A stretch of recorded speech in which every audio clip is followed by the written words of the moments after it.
3 minutes remaining.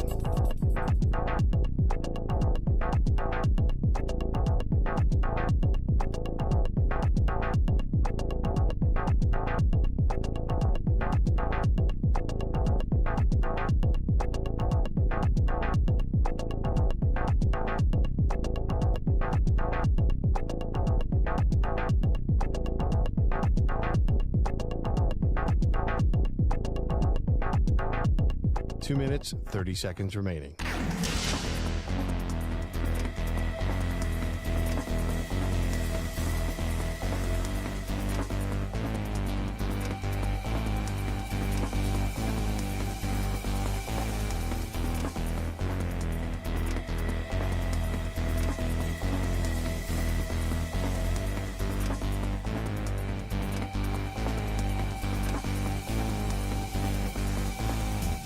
Two minutes remaining.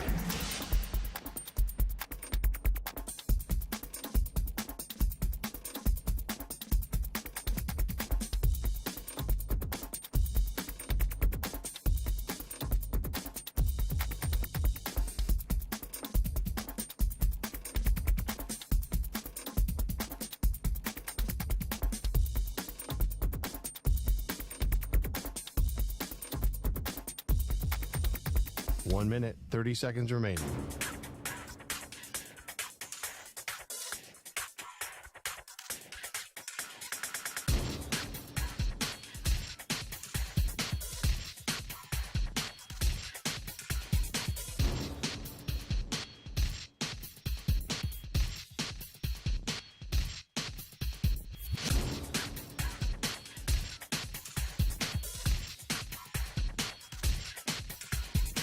One minute remaining.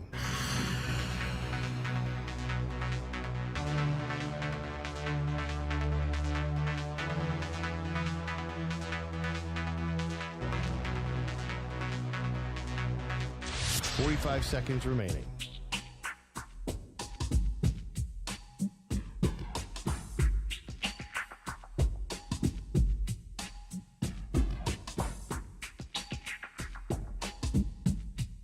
Thirty seconds remaining.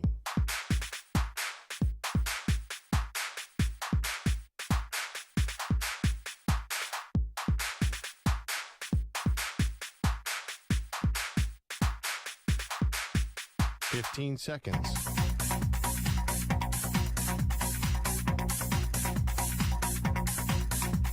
Break ends in 5 seconds.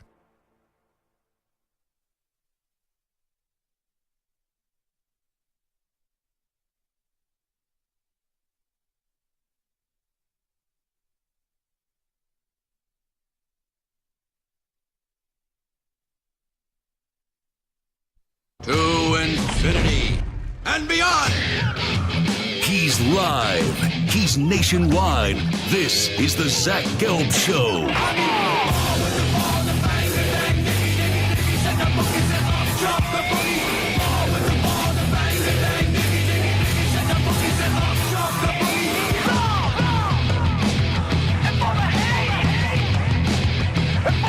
Here's your host, Zach Gelb.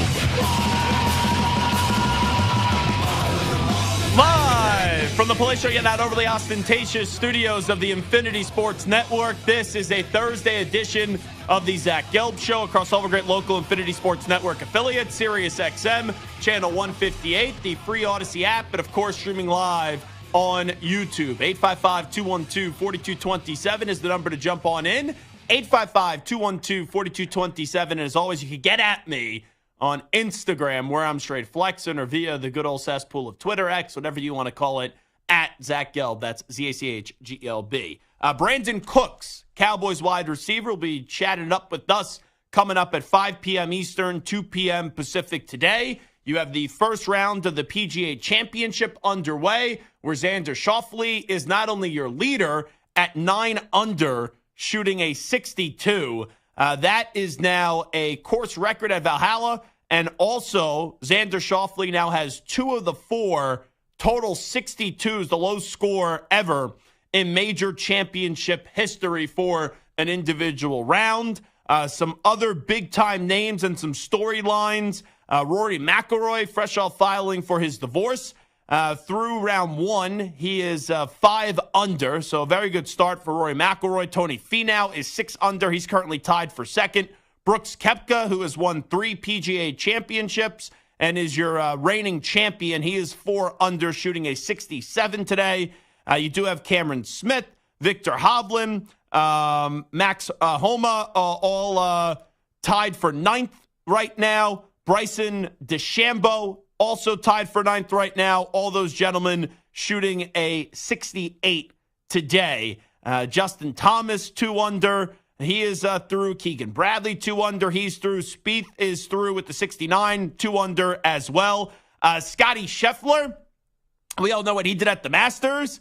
Yeah, he's off to a pretty damn good start. Only 2 holes in, he's 2 under. He parred the second, so that means he opened up the tournament with an eagle, as he did hole out on his first hole of the day to get an eagle. So that's some of the storylines, obviously, from the PGA Championship. Hideki Matsuyama, Masters champion in the PGA Championship. He is 1 under today. And Tiger, if I didn't say so, I don't think I mentioned Tiger a few moments ago, but if I didn't, I apologize. Tiger is through round one, as he did shoot a 72 today, so that puts him 1 over for the tournament. Tommy Fleetwood also 1 over as well. We'll get you all the updates throughout the day, as Pat Boyle is always good on the updates. He will be here with golf. He's watching tennis today. You know, I'm sitting in the newsroom.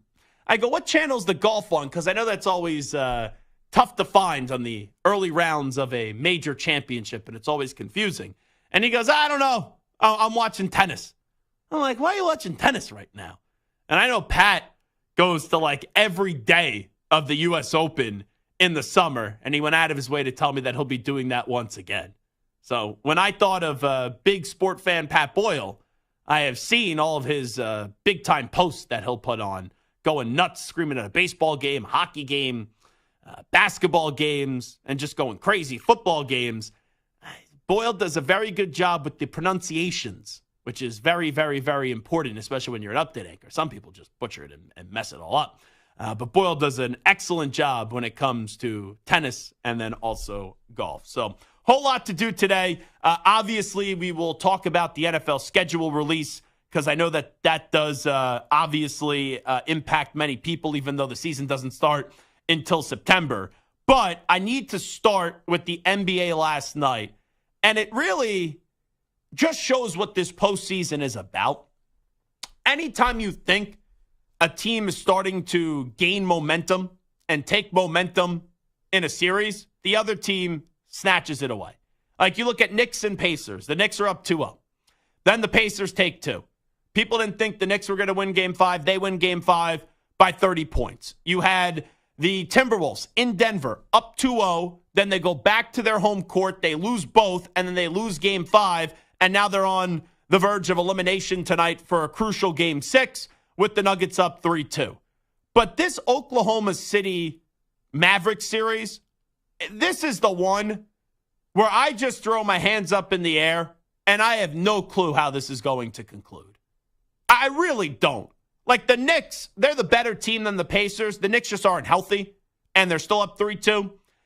Yes, it is stunning that the Timberwolves did not find a way to win one game on their home court and split games 3 and 4, but it is the defending champs, and we're seeing an all-time great player in Nikola Jokic just show why he's an all-time great player after winning his 3rd MVP, winning a championship, winning a Finals MVP from a year ago. But this Thunder Mavs series, I have no feel on it. Like going into the series, I thought the Mavericks were going to win this series.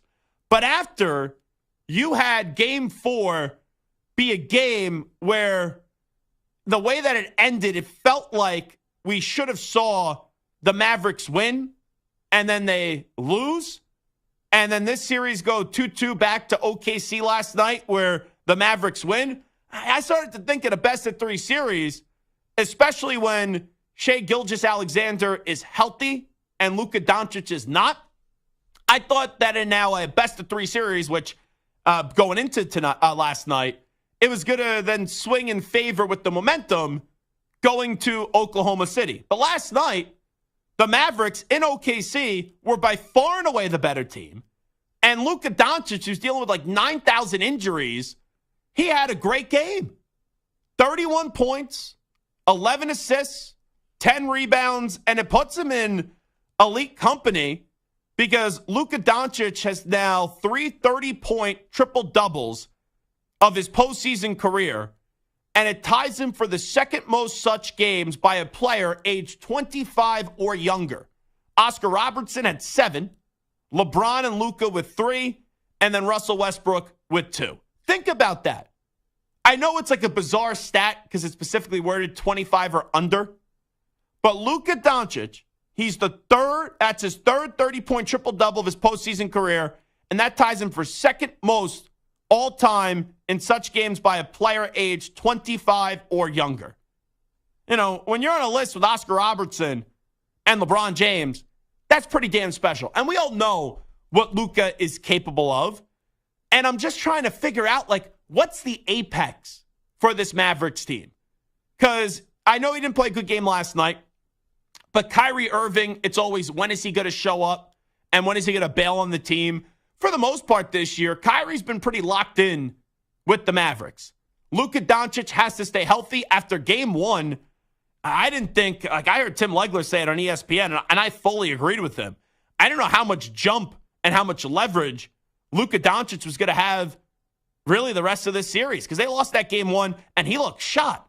And then they win games 2 and 3, then they lose game 4, and then they win game 5.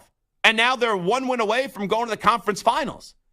And in a league that's dynamic duos, it's tough to find a much better dynamic duo than Luka Doncic and Kyrie Irving. It's very tough. Like, Nikola Jokic is the best player in the league. Jamal Murray's dealing with injuries. But I think that's a great duo. You have Jaylen Brown as the Robin, and then Batman is Jason Tatum. The Knicks don't have a dynamic duo. The Pacers don't really have a dynamic duo that's going to compare with the others. So, yeah, obviously, with the Timberwolves, Anthony Edwards, and I guess you'll say Karl Anthony Towns. But you go through this, it's like in a year where there's no super team, in an era the last few years where it's all dynamic duos, like, this is a Mavericks team that I don't look at them and think they'll be going to the NBA Finals. You know, I'm assuming that Denver is going to find a way to win either 6 or 7 and send the Timberwolves packing. But this Mavericks team, it feels like their ceiling is going to the conference finals. But if they find if it is Nuggets and Mavericks, how much of a chance do I give the Mavericks? Like, I guess I'll give them 20% to win the series. Like, it's still heavily favored in terms of the Denver Nuggets. But if the leg doesn't hold up for Jamal Murray, like, can Nikola Jokic go win that series on his own? Absolutely. But you wonder, even with the great performance last night with Luka Doncic, when you go through a 7-game series and you've seen the ups and downs through this series, what will that be like a series from now, assuming they find a way to wrap this series up? Because that's the other thing. This has been this series where whenever you think, and that's how I started the show, whenever you think someone is getting momentum and someone is taking momentum in this NBA postseason, the pendulum swings in the other team's favor. So you would think, right, going back to Dallas after dropping a game on your home court in game 4, when the Mavericks had an opportunity to go up 3-1, you would think that they'll find a way to close this series out in game 6. But I can't say that with great certainty. I can't. I cannot say that with great certainty, because in this series, once again, you saw the Mavericks drop game 1, then they win 2 and 3. It probably felt like they should have won game 4, but in the final 6 minutes, Shai Gilgeous-Alexander and PJ Washington took over. And then, boom, in a 2-2 series in game 5, you're on the road in OKC last night. The Mavericks win that one. So I would think that the Mavericks win this series in 6, but if Luka doesn't look right Can the Thunder win? Absolutely, because that's how good SGA is with the Oklahoma City Thunder. And also, let me praise PJ Washington. And he probably won't receive a lot of national praise last night because it was probably his worst performance of the series, where in Game 2 he had 29, Game 3 he had 27, in Game 4 he had 21. Like, statistically last night, PJ Washington didn't have a good game, but that's how it shows you where everything's clicking for him, because even though he only finished with 10 points, he had a big three late. Not that I ever thought the game was getting too close, and then he had a thunderous slam dunk off a rebound. So you look at a player like PJ Washington. I know a lot of times with the Mavericks, all we're going to talk about is Luka and Kyrie and Coach Jason Kidd. But PJ Washington has had a marvelous series. But I look at the NBA postseason right now, where we currently sit. Knicks and Pacers. Knicks up 3-2. We know the Celtics, they advanced through last night, taking care of the Cavs in 5 games. Back-to-back series to open up the postseason, where the Celtics take down a team in 5 games. On the west side, as I mentioned, you have the Denver Nuggets trying to eliminate the Timberwolves tonight, up 3-2. And now the Mavericks returning home a few days from now to try to take care of business up against Oklahoma City Thunder, with them up 3-2. Who's the team in the postseason that you trust the most right now? Because I could say this statement. The Celtics will be in the NBA Finals. But I'm not picking the Celtics to win the NBA Finals. I really did feel going into this round that the winner and whoever prevails to be victorious, and maybe gets on the mountain like Johnny Drama and Entourage and screams, "Victory!" that the winner of that series between the Timberwolves and the Nuggets is the team that's going to win the championship. And maybe there would have been a little skepticism if it was Minnesota. And it still can be Minnesota. I don't think it will be. Just because they're still, with Anthony Edwards being a superstar and younger and all that stuff. But with it now looking like, and I think it will be Denver, I still got to trust Denver the most. Denver should beat either Oklahoma City or the Mavericks. And if we get to an NBA Finals, and it's not me being disrespectful to the Knicks or the Pacers, the Celtics are by far and away better than the Pacers. If the Knicks were healthy, maybe it's a tighter series. That series could go 6. The Knicks are gritty, and I don't like betting against Jalen Brunson right now. But with the uncertainty with the health status of OG Anunoby, it's like, how can you consistently just keep on dealing with these injuries? And Brunson isn't 100% either. So I'll bet on the Celtics to get to the finals. But if you give me an NBA Finals, which would be great, of Celtics and Nuggets, Celtics really haven't been tested. The Celtics, we went into this postseason, we looked at the Eastern Conference, and we were like, all right, the Bucks go out, Giannis and Dame aren't healthy. The Heat go out, right? Jimmy Butler barely even played. The Sixers, they go out in round 1. Like, even going into the postseason, though, the expectation with how good the Celtics were, like, best team in the East by like 15 games in the regular season, that the expectation wasn't just to get to the NBA Finals. It's to win the NBA Finals. And anything short of winning a championship for the Celtics this year is a disaster. It's a failure. This team's always there. Now they have to find a way to win 4 games and win 4 games in the NBA Finals. And with it looking like it's going to be Denver, if we're on that collision course of Denver and the Celtics, I'm taking Denver. Because there's a trust factor with Nikola Jokic. They were horrible in the first 2 games of this series on their home court. And then Nikola Jokic is like, I don't want to go hang out with my horses yet. I don't want to go home yet. We got some unfinished business to do. And they have smothered the team. That game the other night, Nikola Jokic looked at Rudy Gobert, the defensive player of the year, and said, please, easy work. Doesn't matter. I'm going to be king. So, yes, with the Celtics not being tested yet and really no right to criticize them yet. And I know they lost game 2 against the Heat. They lost game 2 also in this previous round against Cleveland. Like, there's not been massive criticism. And I'm not saying they can't do it, but I think it's very tough when you're just coasting through and then you're going up against the best to beat the best. But if they don't do it this year, I don't know how you could believe in this core outside of just age and how young they are that this team is going to win a championship. So the team that I still trust the most in the NBA is Denver. And, after Denver, I guess it would be Boston. Like, I can't see Oklahoma City winning the championship this year. I can't really see the Mavericks win the championship this year. Knicks and Pacers, can't see it either.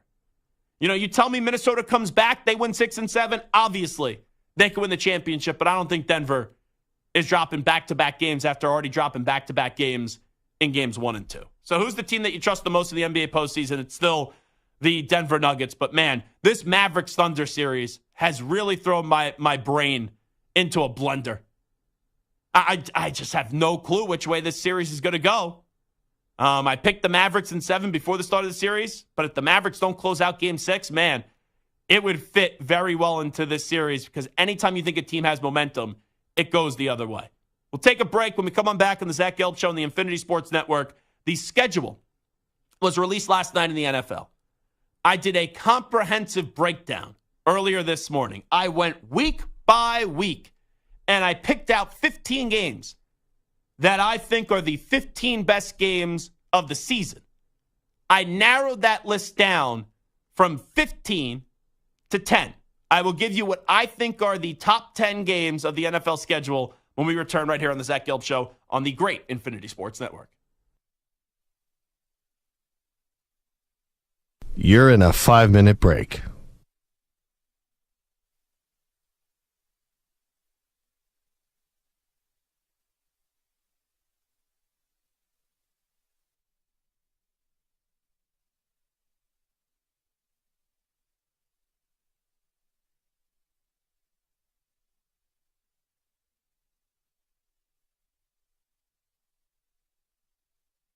Four minutes, 30 seconds remaining.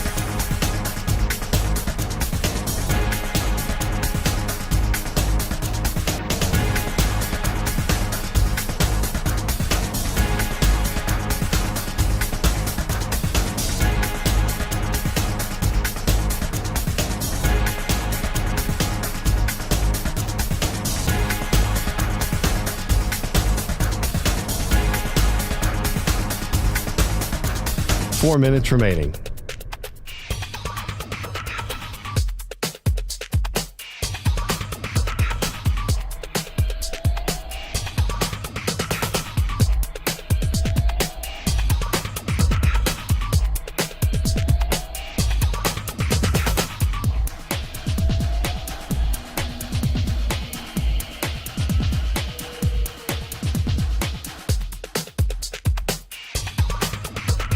Three minutes, 30 seconds remaining.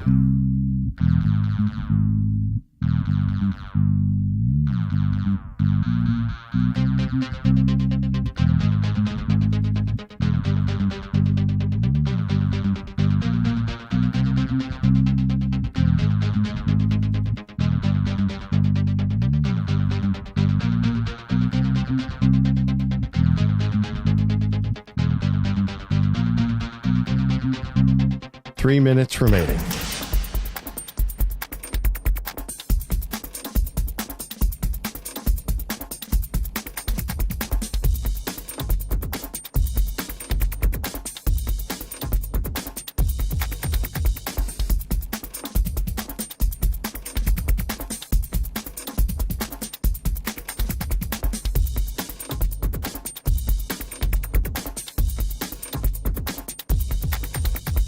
Two minutes, 30 seconds remaining.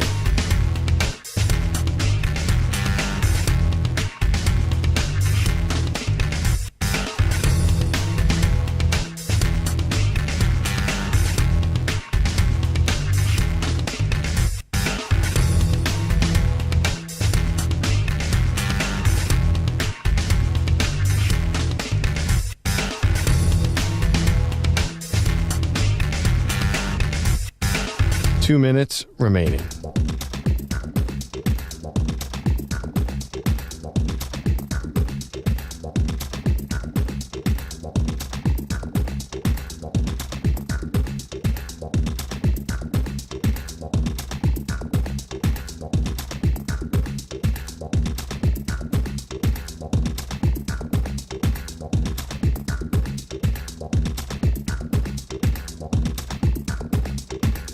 1 minute, 30 seconds remaining.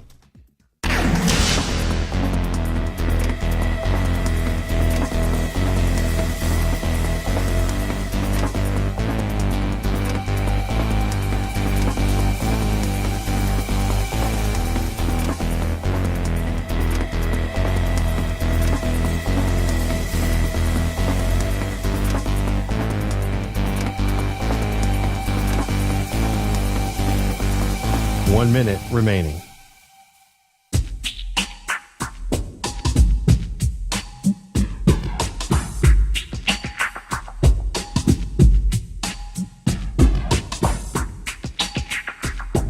Forty-five seconds remaining.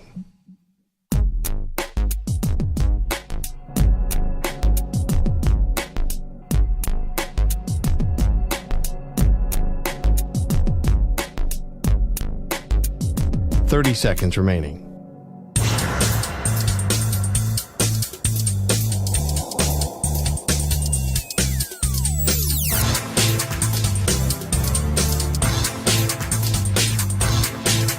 Fifteen seconds.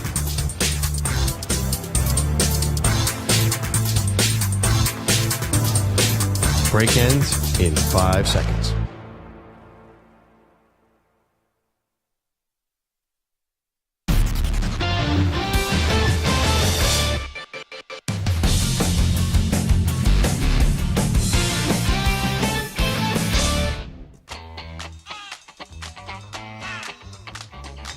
Welcome back to the Infinity Sports Network.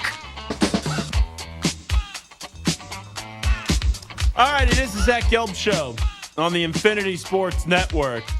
So I was looking through the entire schedule today, earlier this AM, and I put 15 games down through the entire schedule, and I said, let's narrow it down to my top 10 NFL games of the season.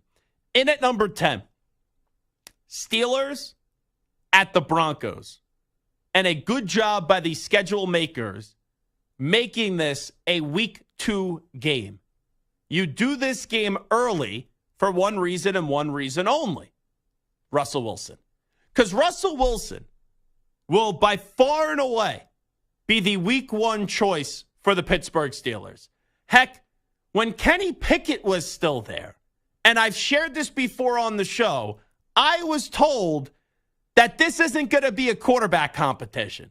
That they'll say, oh, yeah, it's a quarterback competition. But everyone knew when Russ signed there that he was their guy to start the season.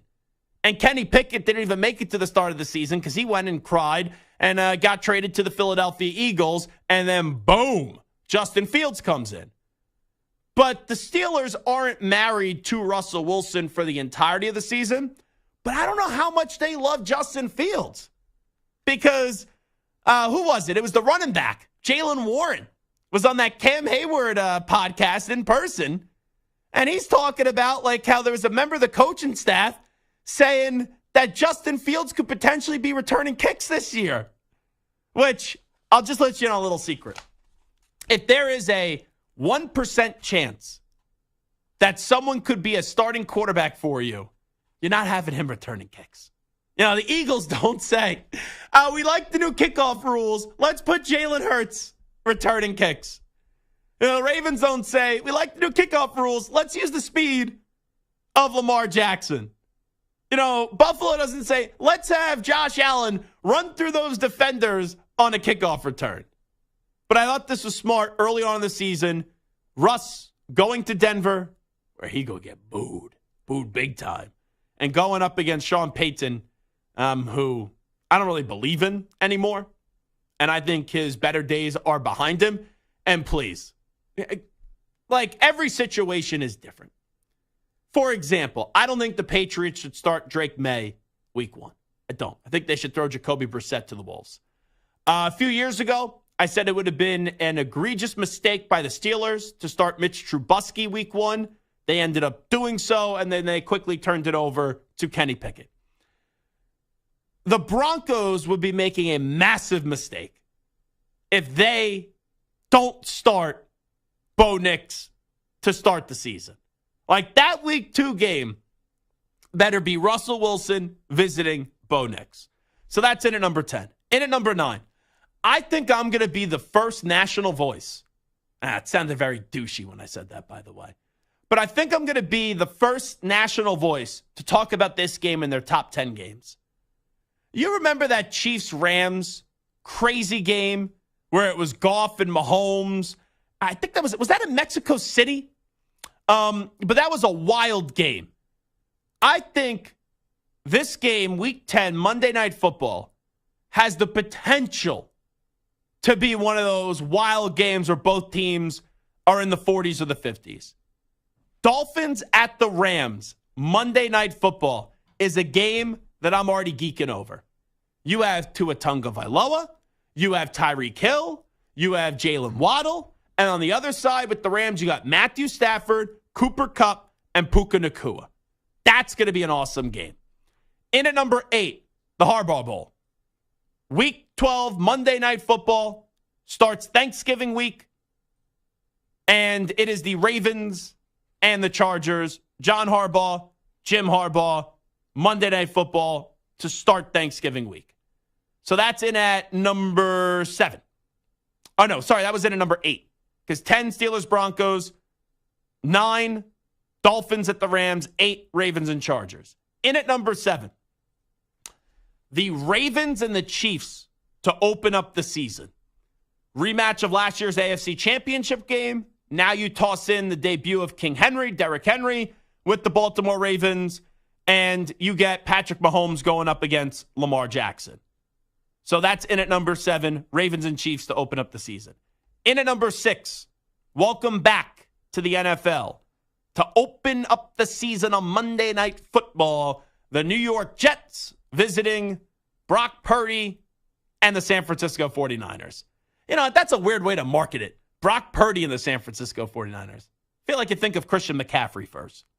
So that's in at number 6. In at number 5, a rematch of the NFC Championship game from a year ago. A little bit bizarre that it happens in Week 17, but we've seen before, it was Chiefs and Bengals who have met before in the AFC. They have late season games. I think they played Week 16, Week 17, like 2 years ago. So you give me Lions and 49ers in Week 17. That's a Monday Night Football game, NFC title game rematch. And then in at number 4, Bills at Ravens. This is Week 4, Sunday Night Football. The way that I'm going to look at this game is this game is a battle for who's the third best quarterback in football. Like when I enter this season, assuming everyone's healthy, which is a big assumption, Mahomes is 1, Burrow is 2. I have Josh Allen right now in at 3. Lamar Jackson for me is 4. And then C.J. Stroud is 5. I look at Bills and Ravens early on in the season as an early test for two teams that, with Lamar and Josh Allen, have not got to a Super Bowl. Who could plant that flag in the ground for the third best quarterback in football? Josh Allen, Lamar Jackson, holy fireworks in that one. Then the last 3 games that I have in terms of my top 10 games of the season, so 3, 2, and 1, all have to feature one team. It's the Kansas City Chiefs. It's a Kansas City Chiefs world, and we're all living in it right now. With the back-to-back Super Bowl champs, you got Travis Kelce, you got Patrick Mahomes, and you got Andy Reid. So Steelers and Broncos in at 10, Dolphins and Rams in at 9, Ravens Chargers in at 8, Ravens Chiefs in at 7, Jets at 49ers in at 6, Lions and 49ers in at 5, Bills at Ravens in at 4. So Bengals and Chiefs, Week 2, 4:25 p.m. Eastern time. That is always a classic. The Bengals have been the one team to really try to put a dent in the dynasty that is the Kansas City Chiefs. At one point, they beat them 3 straight times in a row, from a regular season game to a conference championship game to a regular season game. Then Mike Hilton decided to run his mouth like a dope and say that we're going to Burrowhead, and Patrick Mahomes, basically on one ankle, still found a way to get the job done. So Bengals and Chiefs, Week 2, 4:25 p.m. Eastern time, I think is the third best game of the season. The second best game of the season, Chiefs and 49ers a Week 7 Super Bowl rematch in Santa Clara. And then in at number 1, this one has been some of the better games that we have seen. And the Buffalo Bills has done a good job up against this team in the regular season, not the postseason, though. It's Chiefs and Bills in Buffalo, Week 11, 4:25 p.m. Eastern Time. So those are my top 10 games when I looked at the schedule heading into the season.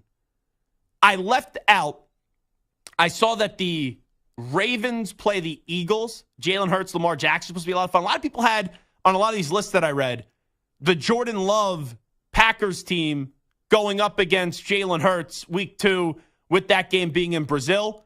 I'm also the AFC North matchups are always great. You give me also in the NFC East, Cowboys, Eagles twice a year, fun. The NFC North matchup that I'm probably most excited for are Packers and Bears this year. But those are just some of the games that really did stand out to me and the top 10 headed into this year. It is the Zach Gelb Show on the Infinity Sports Network. And Stu, I did a little homework for Stuart Kovacs. And I think Stu would be very impressed with me on this one. And it's not really being impressed with me because I'm going to be honest. I stole it from another national radio host. I heard Dan Patrick talking about this. I saw it on Awful Announcing right before I got on the air. Did you see the strategic planning for Bills and Chiefs in terms of the significance of that being a Week 11 game? Do you have any? That is a November 17th game. Do you know the extra added significance to this game being in Buffalo? I do not. Very surprised. I stumped Stu when it comes to his love for Taylor Swift. Taylor Swift has a bunch of concerts in November in Toronto, Canada. November 14th, Thursday night. November 15th, Friday night. November 16th, Saturday night. No concert on that Sunday. And then back to Toronto on the 21st of November, 22nd of November, 23rd of November. The NFL schedule makers, those dogs, making sure that you're going to get Taylor Swift fresh off a Saturday night concert banger walking into Buffalo for a little Bills and Chiefs to support her mans in Travis Kelce. Because at this state, the fact that they're still actually together, and I said this from the start that I heard wedding bells early. That's what I was thinking. I'd be very surprised at this point if they break up. Now, I've never thought about this, right? Because I've never been in a position in life to be dating an icon and be dating someone that performs, right, concerts and everything. Could you imagine being the significant other going to a concert? Like, don't get me wrong. I'm sure Travis Kelce loves Taylor Swift's music. But him going, and that's how the whole relationship started, right? The friendship bracelet and all that stuff. But like Travis Kelce at a Taylor Swift concert kind of looks out of place. And he's been touring with her in this offseason, and I've been seeing his dance moves. Been very awkward. It'd be like if I ever accomplished my dream of one day dating Beyonce, which I know won't happen because I also equally love Jay-Z. And then if I had to go to a bunch of Beyonce shows, like, yeah, for one or two songs, I'd be dancing, I'd be going nuts. But I don't think I'd be dancing to every single Beyonce song. And I don't think Travis Kelce's dancing to every Taylor Swift song. So I never thought about being the significant other going to a concert. And obviously you love your significant other's music, but it's not like Travis Kelce could go hide.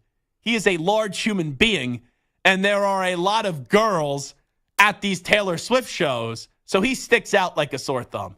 But good job there on the NFL, scheduling around Taylor Swift's Tay-Tay's concert schedule so we could get Bills and Chiefs in Buffalo with her in the building. Pat Boyle is here.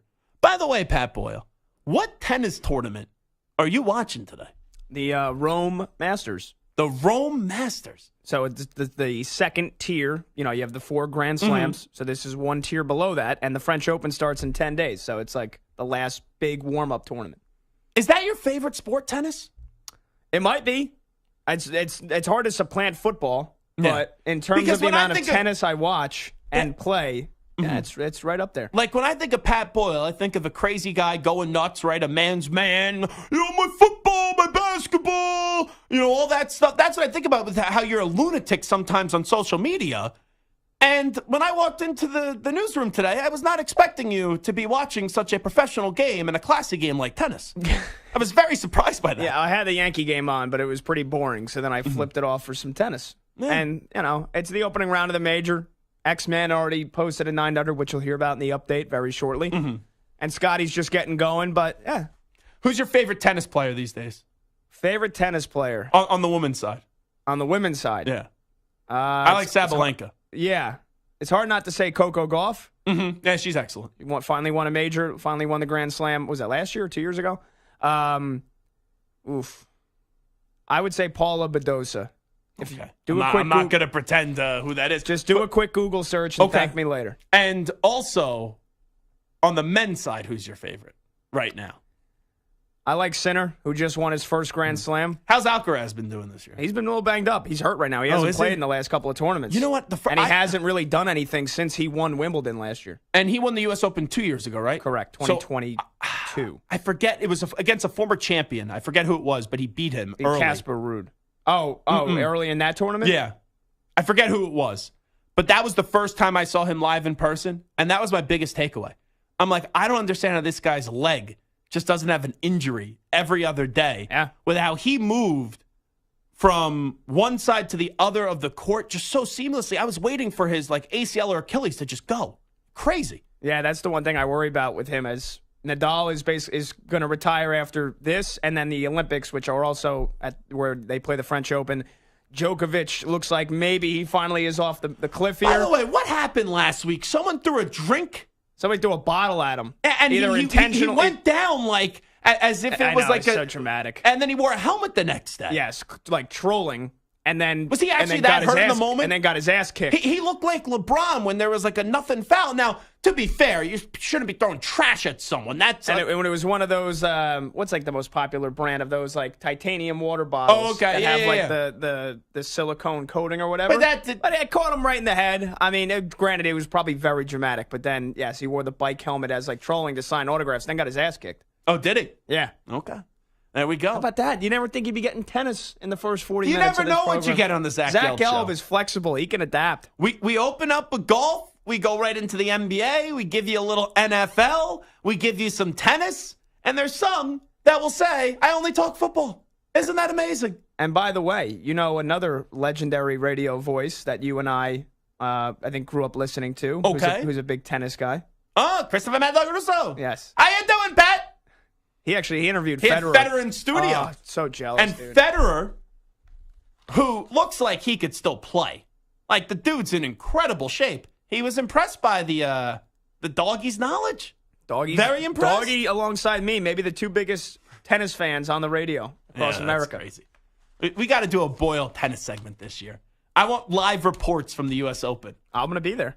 I want some Brian Jones and Greg Giannotti used to do these golf reports with what's the story with Ann Ligori? And sometimes they sounded very sexual, I will say. Between there was some tension, sexual tension it felt like between Brian and Ann, just on the air when you heard it. Really? Yeah. Not in a negative way. It just seemed like they were hitting on each other during the whole conversation about those golf reports. I'm going to say this as nicely and as you know what? No. Hold on. No. I'm just going to say. No. I do not feel safe with you continuing this conversation. I promise you it's okay. Okay. My finger's over the dump button. Yeah, just in please. case. I'm just saying, you get those two together, that's a mismatch. What do you mean by that? You got Brian Jones and poor little Ann Ligori.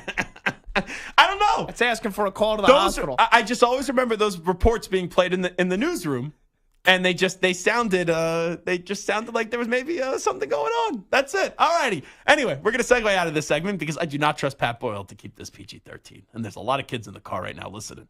We'll come on back. We'll talk about Dabo Sweeney. Update time first. Here he is, Patty Tennis, Pat Boyle. Infinity Sports Network.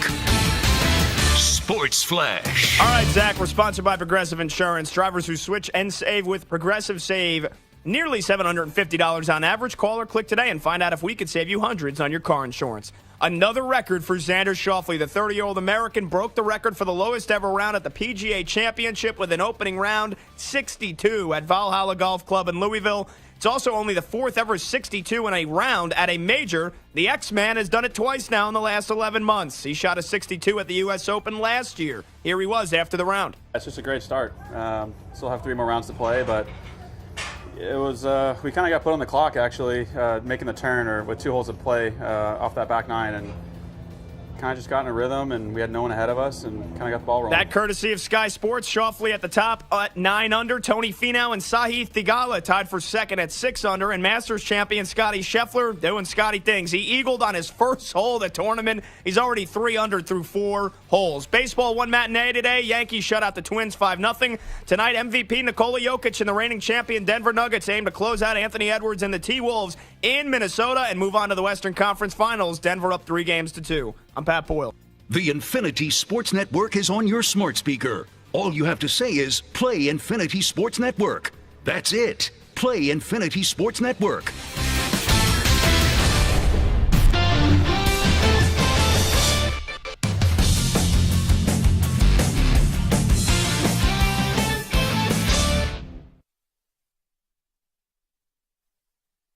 You're in a 5-minute break.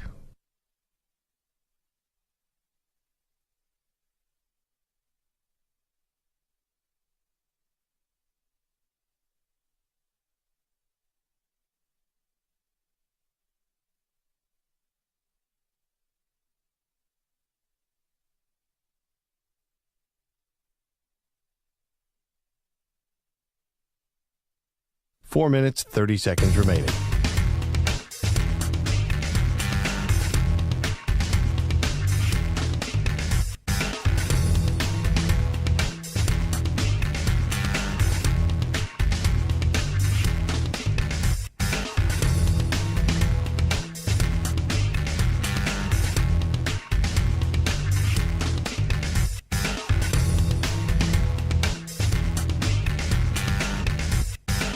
Four minutes remaining.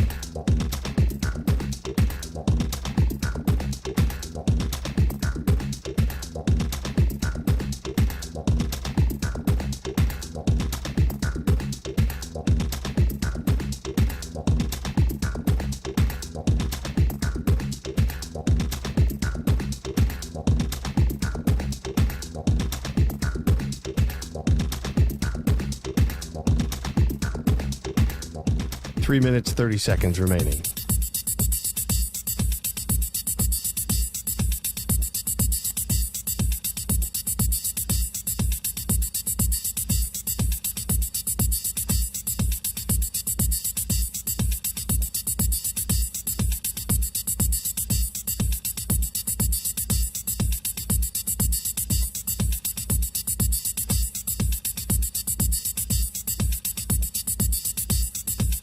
Three minutes remaining.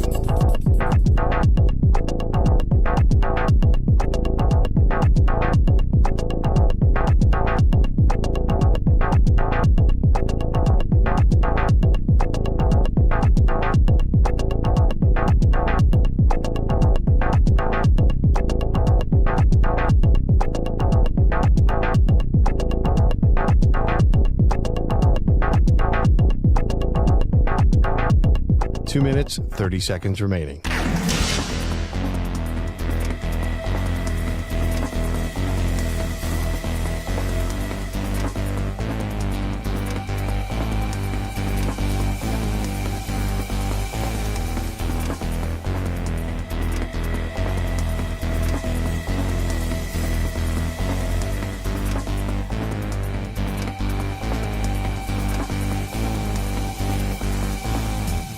Two minutes remaining.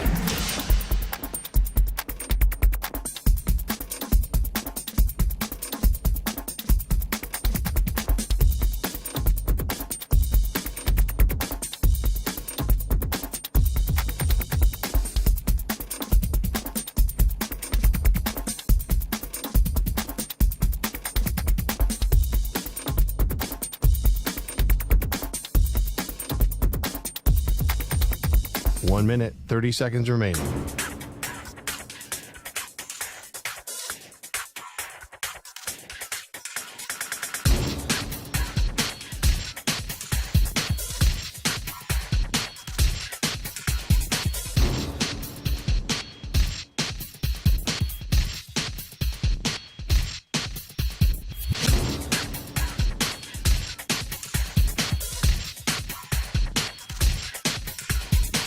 1 minute remaining.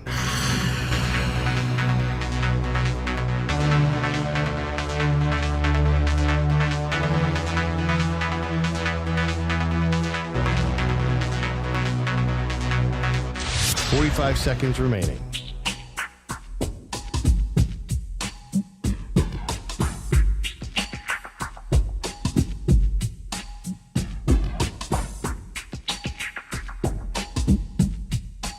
Seconds remaining.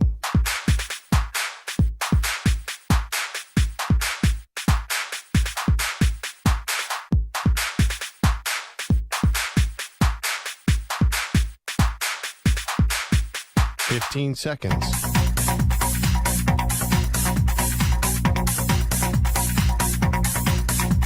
Break ends in 5 seconds.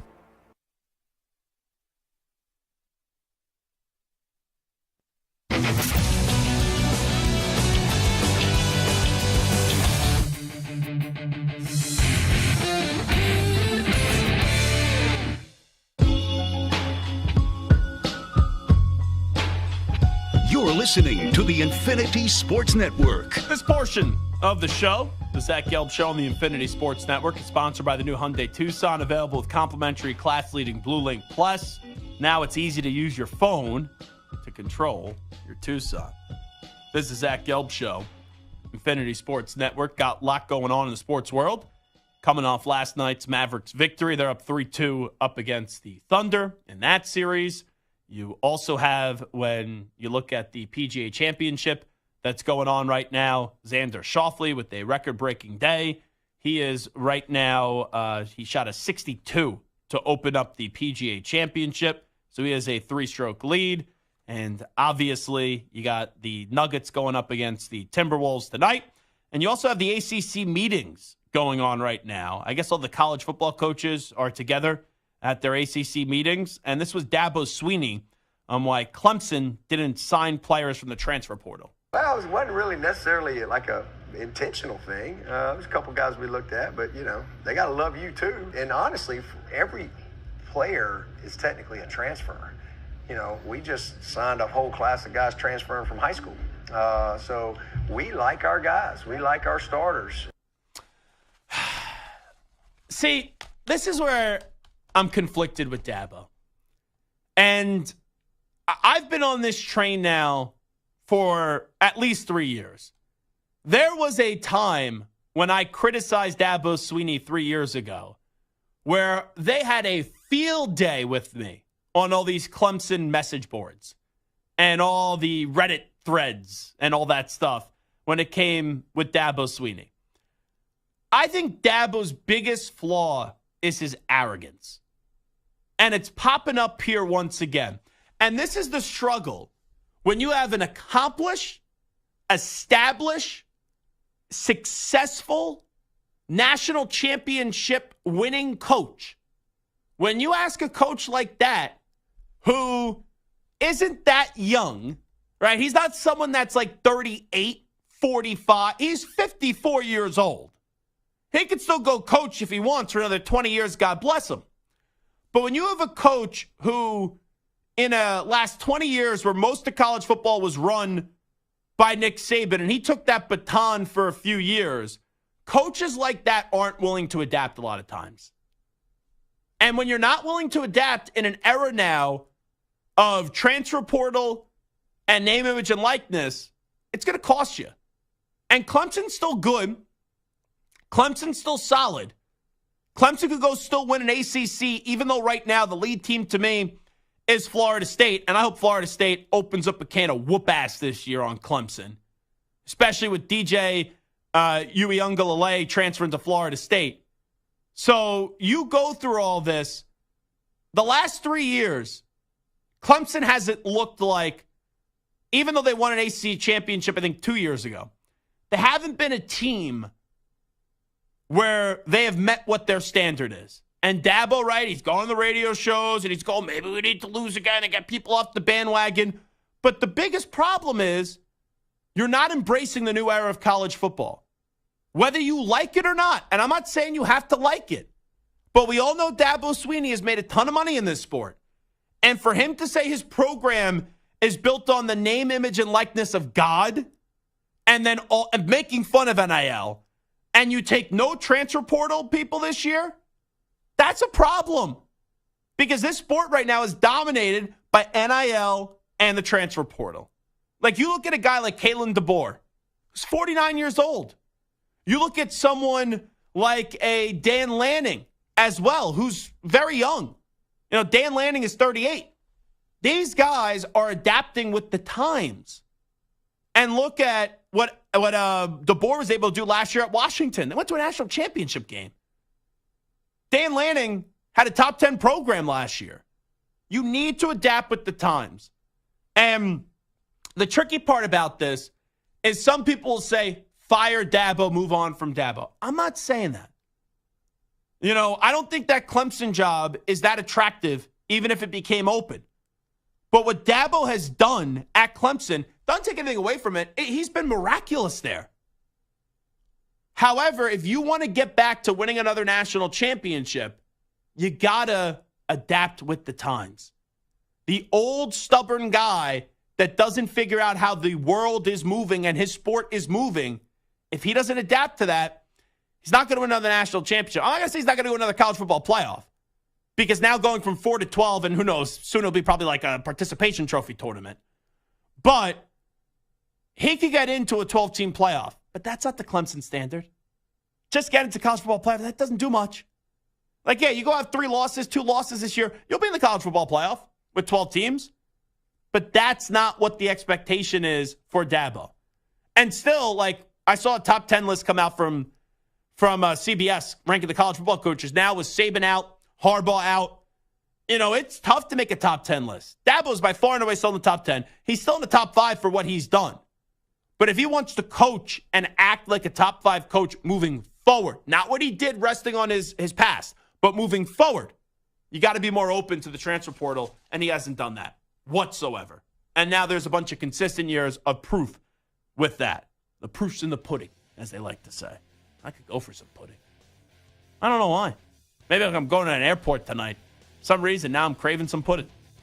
It is the Zach Gelb Show on the Infinity Sports Network. Brandin Cook's going to join us 2 hours from now at 5 p.m. Eastern, 2 p.m. Pacific. So he'll stop by. When we do return, we'll do a little overreaction, proper reaction off the NFL schedule release. Coming on back.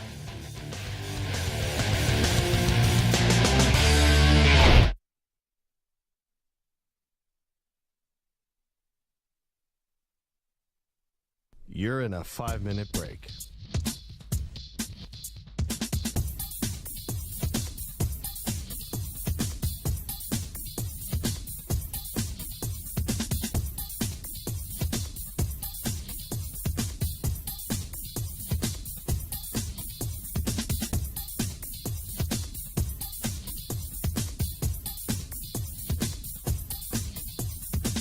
Four minutes, 30 seconds remaining.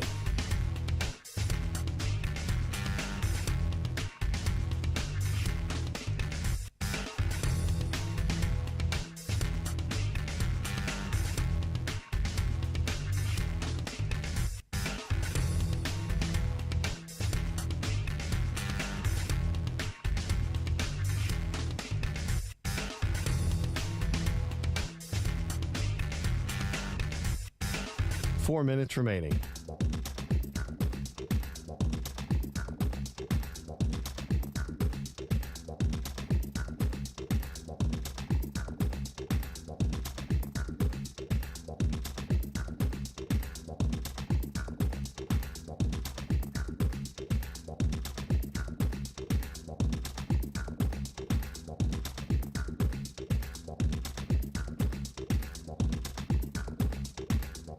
Three minutes, 30 seconds remaining.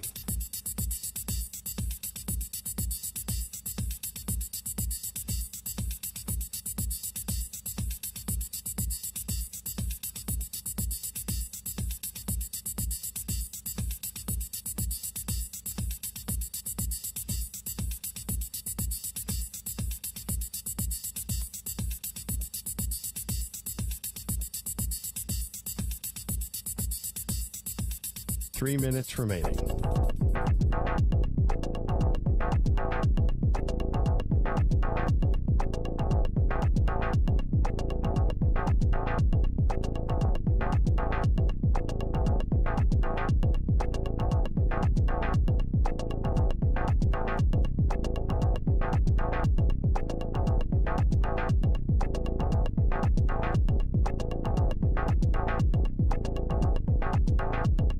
2 minutes, 30 seconds remaining.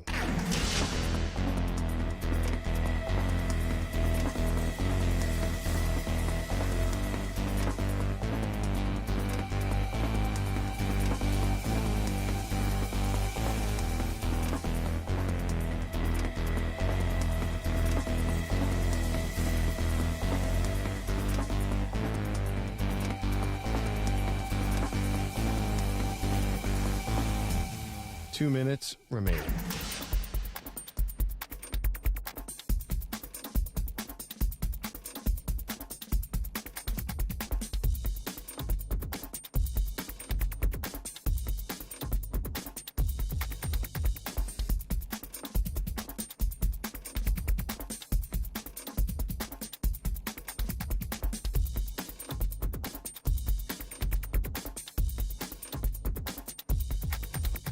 One minute, 30 seconds remaining.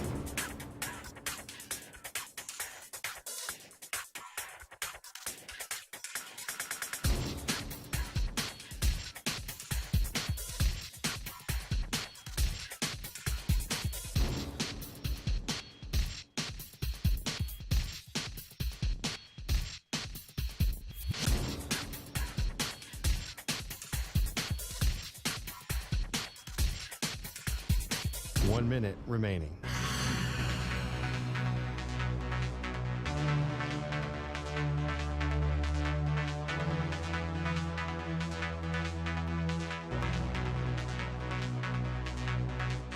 Forty-five seconds remaining.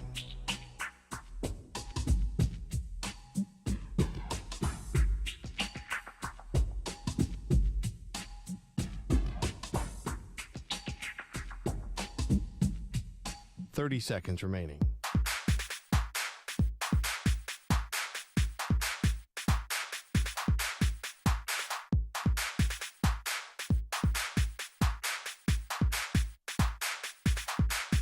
Fifteen seconds.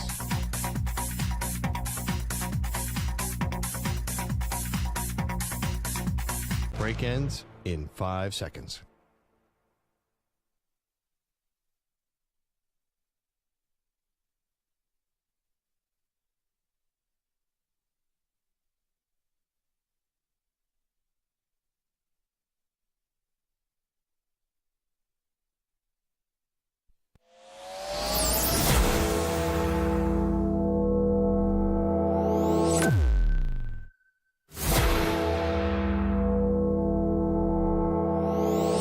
Infinity and beyond. He's live. He's nationwide. This is the Zach Gelb Show. Hour number 2 of our radio program. Coming up 60 minutes from now, Brandin Cooks from the Dallas Cowboys will stop by. You know, I never thought we would find out maybe a little extra added motivation to what did transpire, how the Knicks were able to blow out the Indiana Pacers in Game 5, where the New York Knicks won by 30 points. I did not anticipate that there needed to be some gas being passed in the locker room to make sure that the Knicks would be able to get past the Pacers in Game 5. That would never be on my bingo card. And if you're just getting into your car, or if you're just tuning into the show, and that's the first sentence you heard me say today, no, I'm not lying. According to reports, a little toot in the locker room, maybe a big toot, ended up inspiring the Knicks to go on out and blow out the Pacers by 30 points. You don't believe me? Here is Knicks reporter Fred Katz going into what happened in the locker room. This is inside reporting if I've ever heard it. Here is Fred Katz on the gas that was passed inside the Knicks locker room that elevated them to blow out the stinking Indiana Pacers. Go ahead. You know what I felt good about them? I felt good about them. I didn't think there was going to be no energy after I left the locker room before Game 5. I was in the locker room. I was talking to a bunch of guys. Can you share that? Yeah. Well, I'm not going to share one anecdote that showed me how loose they were because I'm not going to embarrass the guy, but there was an epic fart that loosened up the locker room a lot before the game, and I'm not going to say who it was because I'm not going to embarrass the guy. That was it. Hold on. This reporter wants to protect the identity of the farter. That's where we're at. It clearly wasn't a silent but deadly fart. I'm assuming it had to be a very audible fart. I don't think that there was a silent but deadly fart, and then all of a sudden everyone's like, oh, who passed gas? I don't think that occurred. I think this was a very, very, very loud fart. Kind of like a Marash type of fart. If you go back to when Mraz was working here all those years on the DA show. So now I have to guess, since the reporter wanted to keep the identity of the farter anonymous, maybe it violates a HIPAA violation. But give me that audio, Carlos, one more time. And I have to hear that audio one more time. And that will allow me to get a better idea of who potentially could be the man that passed the gas that inspired the Knicks to win by 30 points. You know when I felt good about them? I felt good about them. I didn't think there was going to be no energy after I left the locker room before game 5. I was in the locker room. I was talking to a bunch of guys. Can you share that? Yeah. Well, I'm not going to share one anecdote that showed me how loose they were because I'm not going to embarrass the guy. But there was an epic fart that loosened up the locker room a lot before the game, and I'm not going to say who it was because I'm not going to embarrass the guy. That was it. Oh, excuse me. Jeez, Carlos really just loosened up the locker room here at the Infinity Sports Network. A little tense in here. So it's not a major player. You know what? I am hoping it was longtime NBA player Alec Burks. I hope he passed gas in the locker room. It loosened up the locker room, and that's what made Tom Thibodeau say, I'm going to play Alec Burks. And then he exploded on the court for 18 points. 5 of 8 from 3. I don't know if that's the man that delivered the epic fart, but I think it could be the toot from Alec Burks that led to a great, great, great playoff performance. That will go down in the annals of NBA history, of NBA legendary history. I had to be very careful when I said annals there. On how a fart elevated the Knicks, inspired the Knicks. Move over, Herb Brooks. Great moments are born from great opportunities. That's what you have here tonight, boys. That's what you've earned here tonight.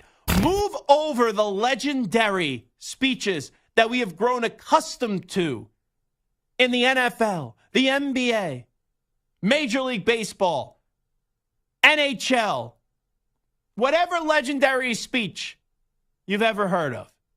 All we need to know now is that if you fart in a locker room before a game, sometimes something that is so juvenile, right? Guys laughing about farts can ease the tension in the locker room and inspire a team to go off and get on the court and be loose and blow out the Indiana Pacers. You know what?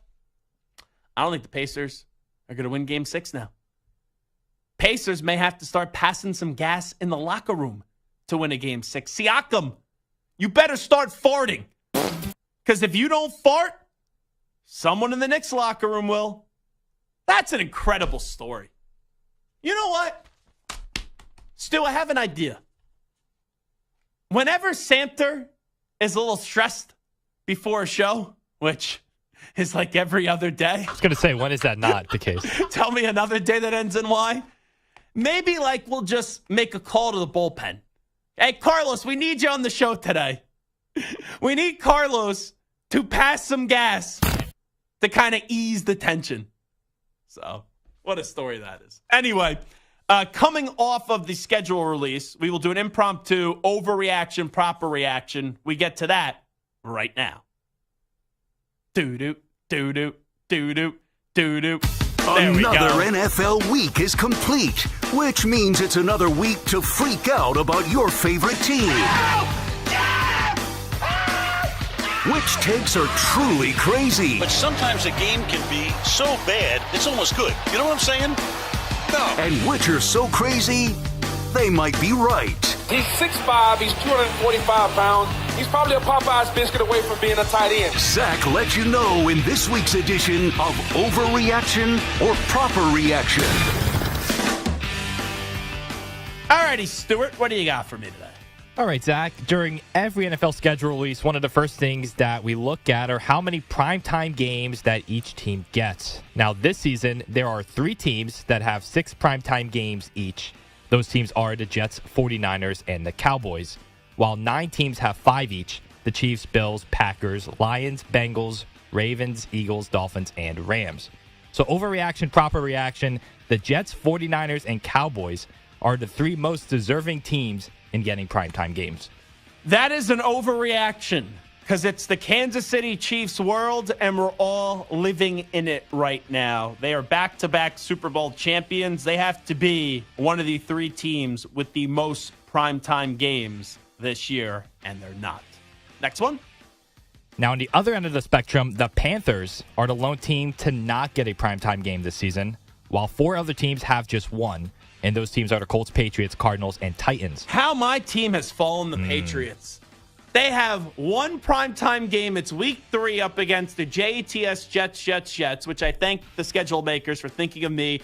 Thursday, middle of the week, early in the season, in the swamps of Jersey. I could go make that not too cold, in late September. If they schedule that game in November, December, I don't know if I'm going, so I appreciate the schedule makers. But the Patriots used to be the kings of primetime games. Now they stink.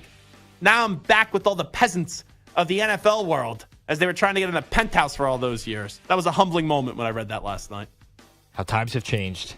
Overreaction, proper reaction. The Panthers are the least interesting team in the NFL this season. No, that's an overreaction, and here's why. I'm always interested in chaos. That guy, David Tepper, you don't know how the heck he's going to control himself. He could be dumping water in people's faces in like week 4. That's interesting. And Canales, he seems like a character. He talked about how he once had a porn addiction. And Dave Canales, wow, we're talking about porn addiction and farts here on the Zach Gelb Show. That's really something. And then Bryce Young, the redemption story. Does he have a chance to actually succeed, or is he going to go down as an NFL bust? So, no, I do not think the Panthers are the least interesting team in the NFL this season.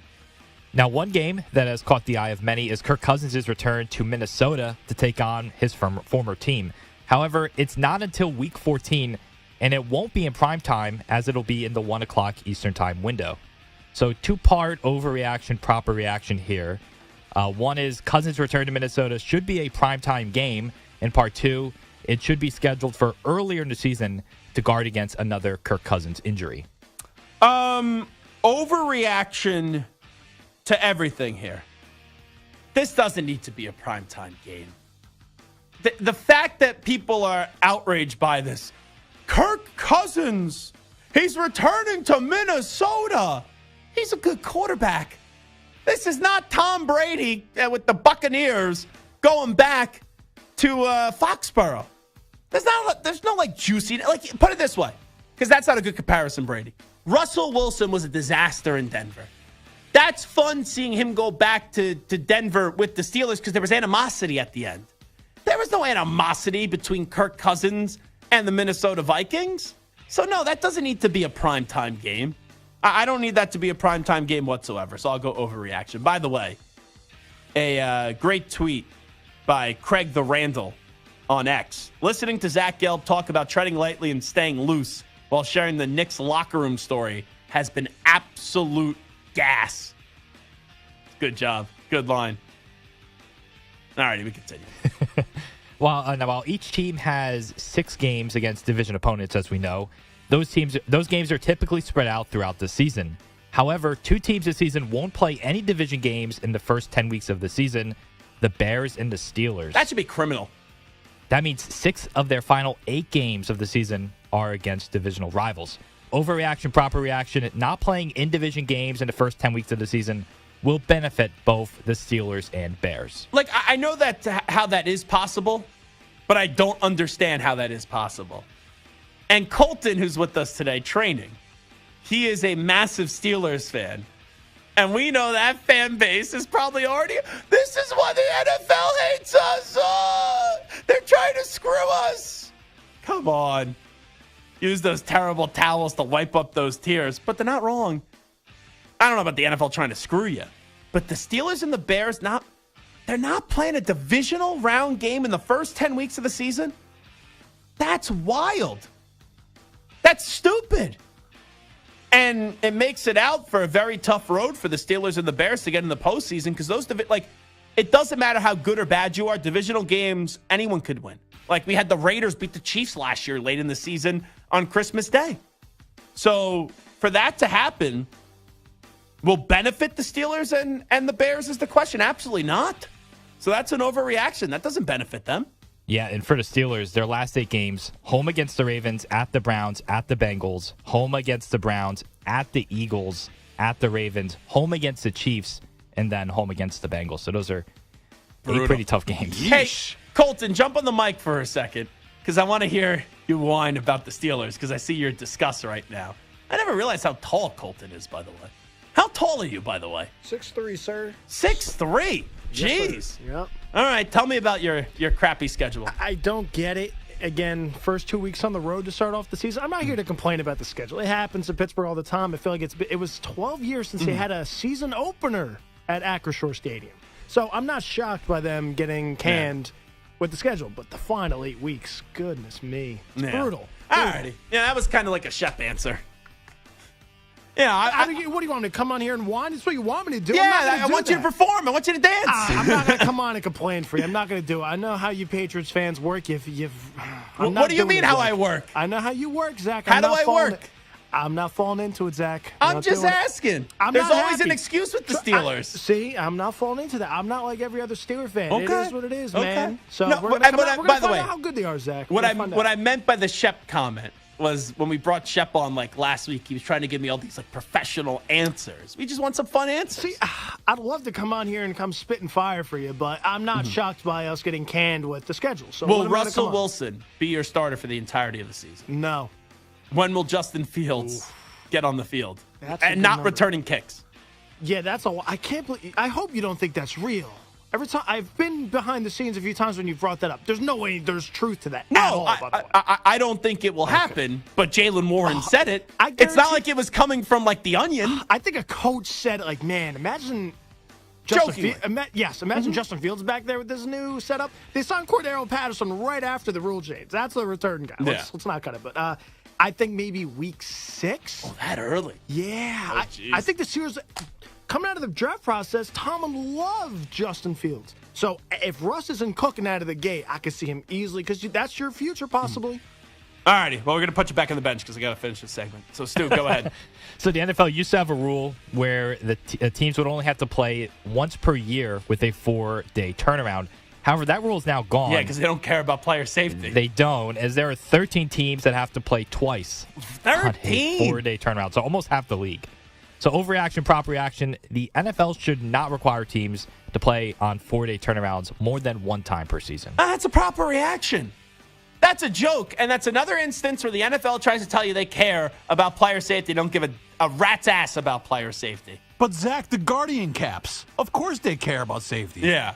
Remember, we got rid of the kickoff for player safety, and then we don't there's not enough returns, so now we're going to come up with this Fugazi kickoff, and we're going to basically try to get people back into it's and then they'll add another regular season game down the turnpike. That's going to happen. Oh, but we eliminated another preseason game. Come on. They don't give a rat's ass about player safety. Anyway, let's continue. So on Thanksgiving Day this year, the triple header starts out with the Bears at the Lions, followed by the Giants at the Cowboys, and ending with the Dolphins at Packers. Overreaction, proper reaction. This is the most excited you've been for a trio of Thanksgiving Day games in recent memory. Overreaction. Giants, Cowboys in the middle of Thanksgiving. Best game. Best one. PU. Do I have to see? I hope is Daniel Jones or Drew Lock on the field? Give me a break. Bears, Lions, though, good. Dolphins, Packers, good game. But that middle game is just atrocious. Atrocious. Great way to set dinner. Terrible. You know what? I'm happy my family does Thanksgiving on the earlier side because I have older grandparents at 92 and 96, I believe now. So I will be in my food coma by then for the Cowboys and the Giants, and I'll be happily missing that game. All right, let's continue, Steph.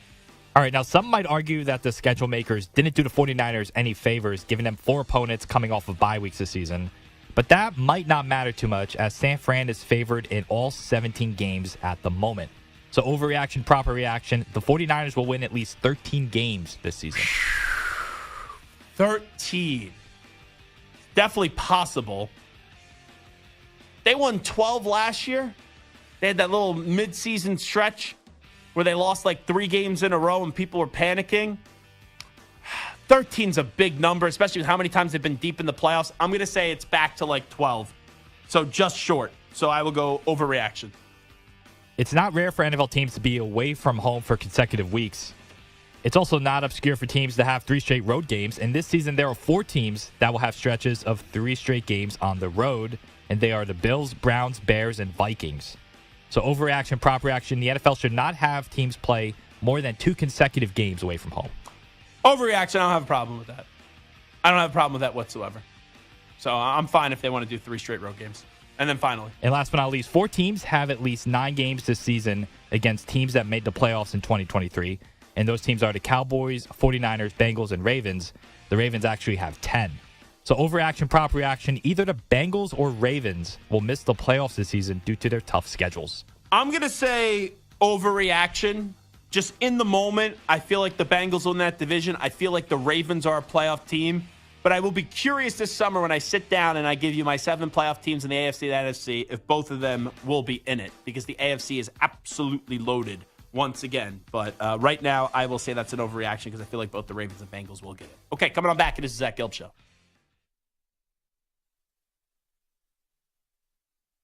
You're in a 5-minute break.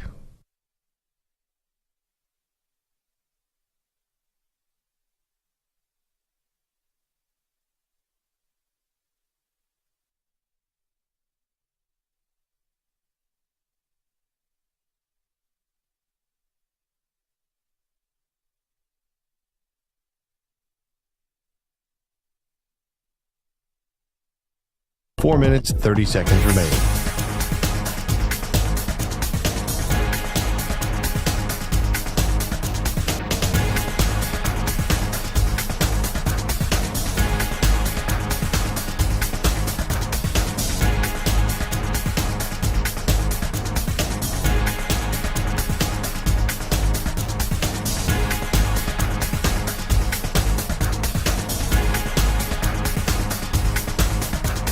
Four minutes remaining.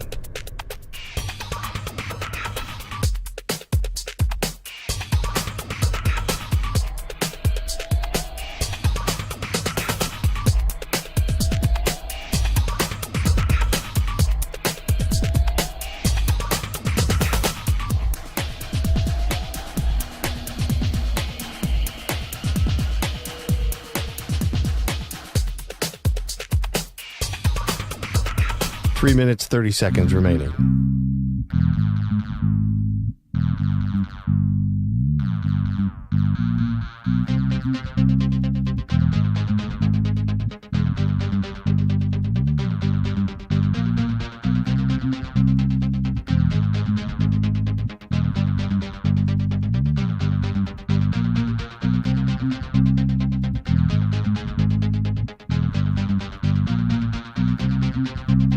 Three minutes remaining.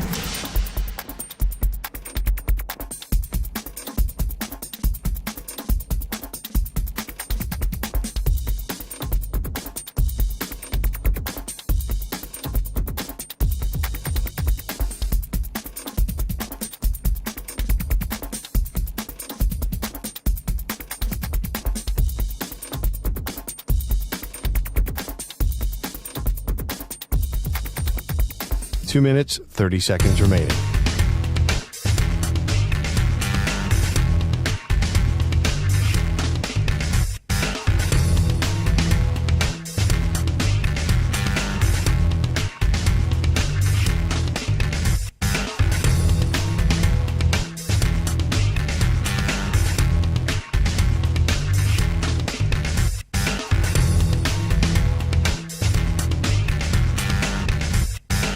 2 minutes remaining.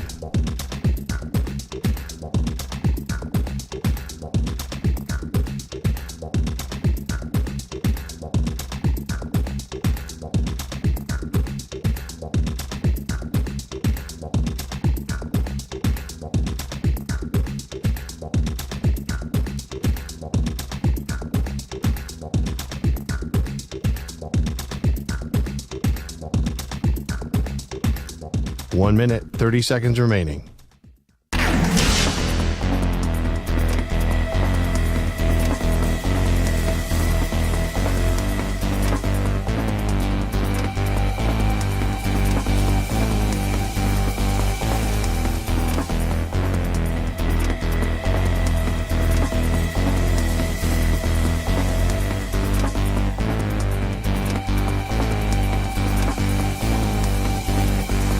One minute remaining.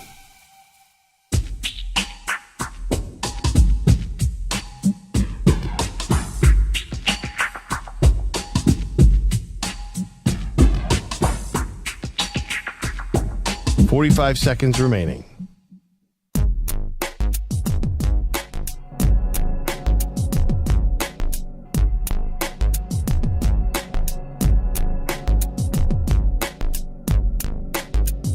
.30 seconds remaining.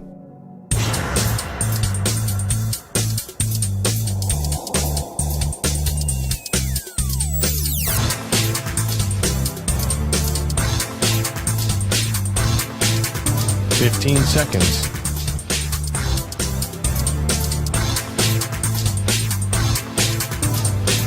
Break ends in 5 seconds.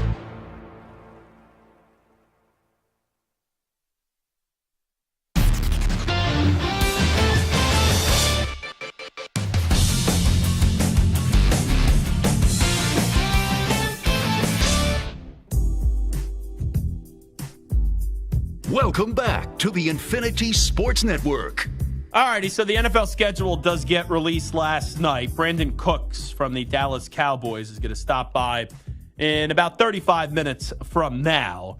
But for some reason, I identified these three teams. Not the most intriguing teams. Like, I'm not going to say these are the three most intriguing teams out of the season, but just three teams that intrigue me are the Jets, the Bears, and the Cowboys. The Cowboys, after 3 double-digit win seasons, just came off a division championship, but no postseason success. Are they going to be able to improve off that? What will their regular season look like, especially with Mike McCarthy being the final year of his contract and Dak Prescott being the final year of his contract? The Bears, it's the start of a new era with Caleb Williams, and then it's also the Jets with hopefully getting Aaron Rodgers actually on the field. So I'm going to give Carlos the Cowboys, I'm going to give Stu the Jets, and I'm going to take the Bears. And we're just going to do a quick win-loss to see what their schedules are going to look like and how we think they're going to play out this year. So give me some NFL music for this. Oh, is that like a remix in the beginning? That was fancy in the beginning. Only the best for you. Let's start with Carlos. I will give you the Cowboys schedule. You just give me win or loss. Their season starts up in Cleveland at the Browns. Loss. Then they go and play the Saints. This is in Dallas. Win. Ravens, week 3 in Dallas. Win. At the Giants, short week, Thursday Night Football. Win. So you have them at 3-1 through their first 4 games of the season. Then, Sunday, October 6th, at Pittsburgh. Win. Ooh, so a 4-1 start. And you hate the Cowboys. What a passion.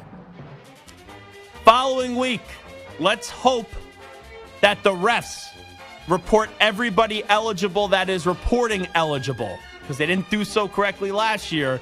You have the Cowboys and the Lions in Jerry's world. Loss. Okay, so entering the bye, Carlos has the Cowboys at 4-2.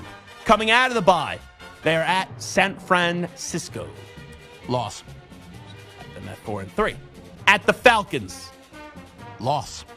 A loss to the Falcons? Three game losing streak. Wow. I see it here. So you have them at 4-4. that would shape up well for November for a national show. Cowboys at 4-4 coming off a loss to the Falcons. Kirk Cousins getting the best. Well, I think Kirk Cousins will be the quarterback still by then against Dak Prescott. Next week, after that, November 10th, they are back home in Dallas. They welcome in the Eagles. At home, that's a win. Okay, so you have them at 5-4. The Battle of Texas in Dallas. Monday Night Football. That's a good game. You have the Cowboys and the Houston Texans. CJ Stroud makes his name even bigger. That's a loss. At the Commanders the following week. Win. Giants after that. Win. Jeez, you really have to think about that one. So you have them at 7-5 entering December. Monday Night Football. The Cincinnati Bengals. That game's in Dallas.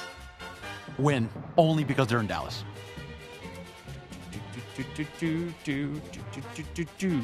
After that, at Carolina. Win. You have them at 9-5. Final 3 games of the season. Tampa Bay. In Dallas. Loss. Ooh, Baker Mayfield. At Philadelphia. Loss.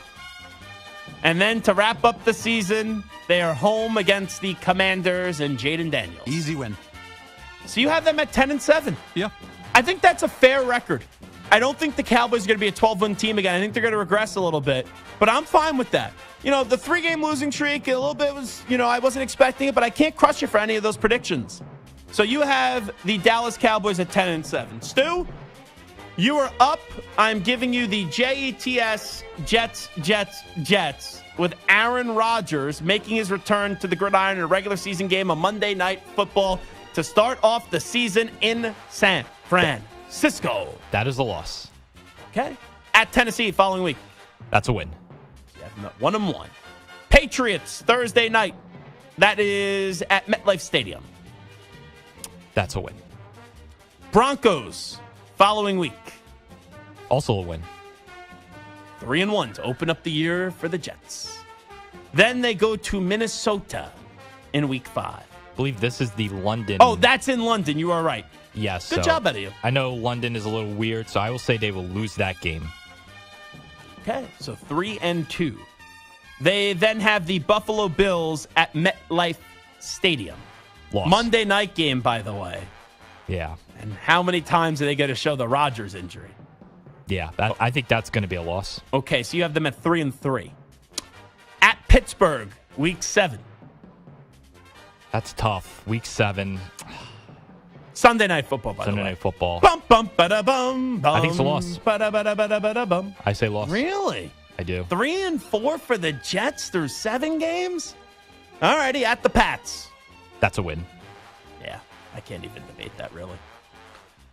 Texans, week 9, short week, MetLife Stadium. Loss. You know what? That will be a game. That's Halloween night. I will go trick-or-treating that night at MetLife Stadium. I love CJ Stroud. I didn't like it when he was at Ohio State. He's a Michigan guy. But I really love what CJ Stroud did last year. So you have them at 4-5 through 9 weeks. At the Cardinals, week 10. Win. Okay, 5-5.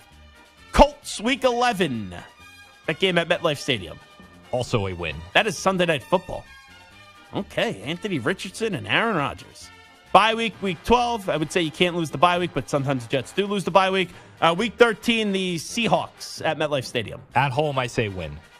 Okay. Week 14, at Miami. I think they lose that game. So you have them at 7-6. Week 15, at the Jaguars in Duval. That's a win. Okay. 8-6. Then, week 16, Rams, 1 o'clock game, MetLife Stadium. West Coast team coming to the East Coast. Yep, I think that's a win. Ooh, getting hot here. Week 17 at the Bills. Loss. You have them losing to Buffalo twice. Yeah, I do. 9-7. And then finally the Dolphins, last week of the season, that game at MetLife Stadium. Probably to get into playoffs, maybe for both teams. I think they win that game. So 10-7. I think that's a fair record for the Jets.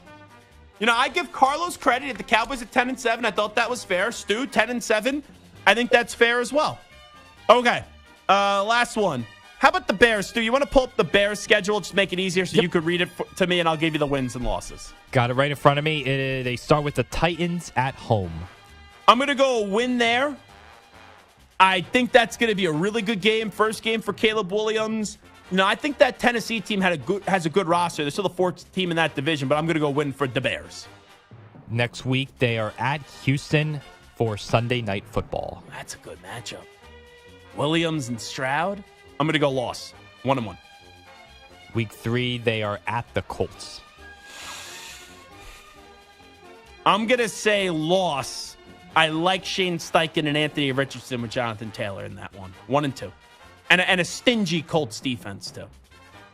The next week, they are at home against the Rams.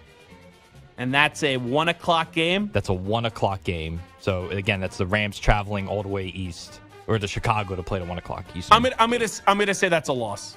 That's 1-3 to start off the year. Next week, they got the Panthers at home. Win. 2-3. Then they go overseas to play the Jaguars the following week. It's kind of like a home game for the Jaguars. I'm going to say that's a win. I put them at 3-3. Okay, then they have the bye week, and then coming off of the bye week, they go to Washington. I'm going to say off of bye week, a lot of people like them in that spot. I think that's a slip up. They lose that game, 3-4. Following week, they're still on the road, and now they're at Arizona. Got some good matchups here with young quarterbacks. Kyler Murray up against Caleb Williams. I'm going to say that's a win. Bounce back spot coming off the crushing loss puts them at 4-4. Finally back home against your Patriots. Yeah, it's a win. I hope Drake May's playing by then. November 10th, maybe he is, and maybe he isn't. I looked at the schedule. I thought November 3rd would be the first time I would see Drake May. But the Patriots just don't have anything really on offense. And you look at the many weapons you have in Chicago with Moore, Keenan Allen, and Rome Odunze. I will say that's a win for the Bears, who blew out the Pats last year with Justin Fields. So 5-4. Home against the Packers. That's a home game? That is a home game, yes. You know what? Because it's at home, I'm going to say that's a win. And that would be a huge win for that franchise. That could be their biggest game of the season, as stupid as that sounds. Because you know how important the Bears-Packer rivalry is? You could show that you have your guy or make those fans really think you have your guy if you beat Green Bay. So I'm going to say 6-4. Third straight home game, this time against the Vikings. So you win the big one, then the next week you get a letdown. J.J. McCarthy finds a way to get the job done. 6-5. On the road, Thanksgiving Day, short week at the Lions. I'm going to say that's a loss, 6-6. At the 49ers. Ooh. I'm going to say loss, 6-7. Third straight road game on the road against the Vikings, Monday Night Football. They will split against the Vikings this year, so I go 7-7. Back home against the Lions, Week 16. I'm going to say they get one against the Lions this year. They got one against them last year. So I'm going to go 8-7 there. Okay, then they have the Seahawks at home, Thursday Night Football. Quick turnaround. I'm going to say that's a win, 9-7. And then they finish the season at the Green Bay Packers. That will be a loss. I'll have them split with the go, Pack, go. So 9-8. I think the 9-8 could be a playoff team in the NFC for Caleb Williams in year one. So, fun little win-loss exercise that we did. We gave him the Cowboys. He has the Cowboys going 10-7. I gave Stu the Jets. He had them going 10-7. And I have the Bears going 9-8. We'll do a news brief next. Update time first, though. Here he is, Patty Boyle. Infinity Sports Network. Sports Flash. All right, Zach, we've already got record-breaking stuff on day one of the PGA Championship at Valhalla Golf Club in Louisville. Xander Schauffele goes 9 under par. He shoots a 62 in his opening round. That ties the record for the lowest ever round at a major, a record he already co-owns from last year when he did it at the U.S. Open. He's obviously atop the leaderboard. Rory McIlroy tied for 4th at 5 under, and reigning Masters champion Scottie Scheffler wasted no time today. He eagled on the first hole. That's still where he's at, 2 under through 6 for Scotty. Baseball, one-day game today, which is in the books. Clark Schmidt, 8 dominant innings. Yankees complete the sweep and shut out the Twins for the second straight day, 5-0 the final. NBA playoffs, one game tonight. The reigning champs look to get back to the Western Conference Finals. The Nuggets up 3-2 on Anthony Edwards and the T-Wolves. Minnesota tries to keep their season alive in front of their fans. Tip-off, 8:30 Eastern. On the ice, the Rangers were up 3-0 on the Hurricanes. Now it's 3-2, and Carolina forward Martin Necas says team isn't giving up. We believe in this locker room, and game by game. We don't know anything about winning 2 in a row, 3 in a row, 4 in a row, but it's about the next one, and we're happy to go back to PNC. Game 6 tonight in Carolina. That's followed by a pivotal Game 5 in Vancouver. Canucks and Oilers, 2 games apiece. I'm Pat Boyle.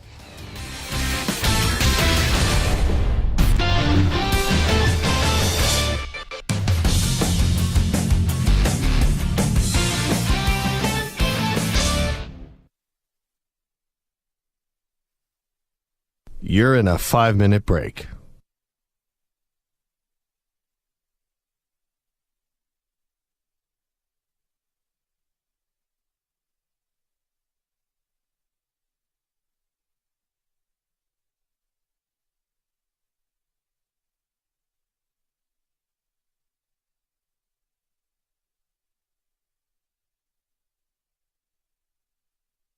Four minutes, 30 seconds remaining.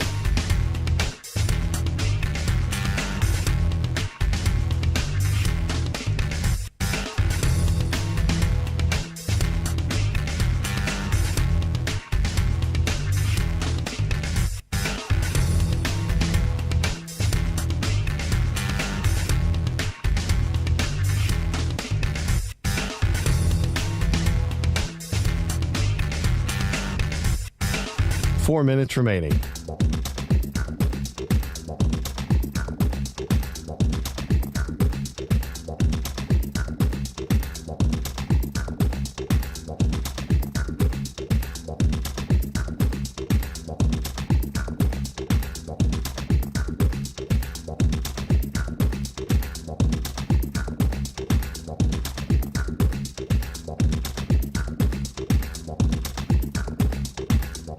Three minutes, 30 seconds remaining.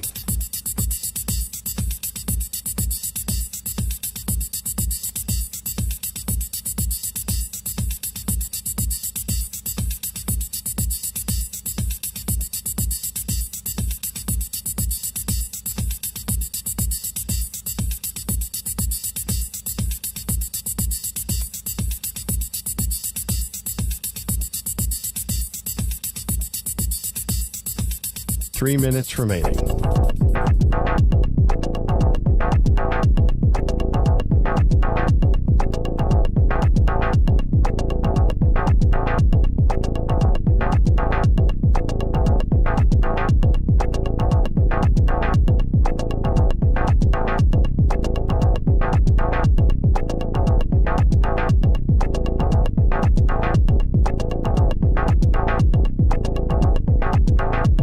Two minutes, 30 seconds remaining.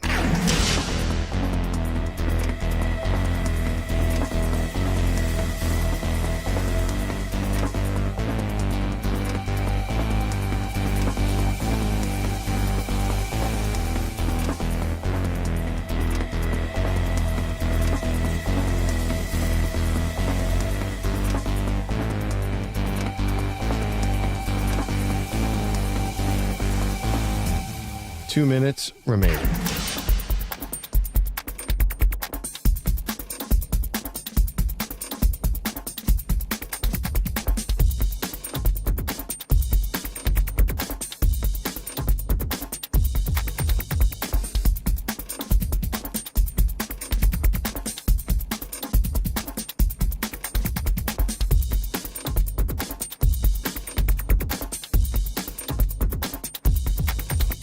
One minute, 30 seconds remaining.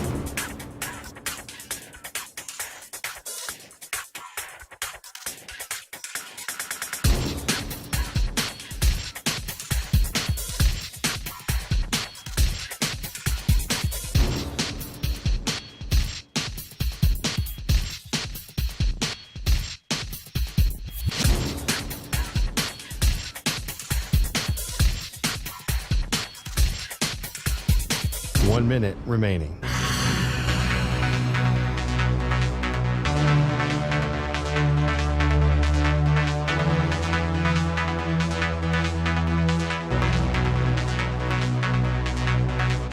45 seconds remaining.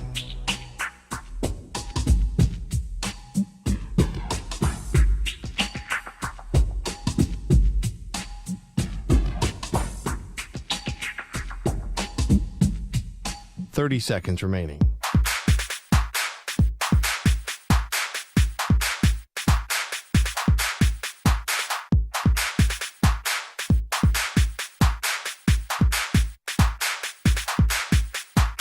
Seconds.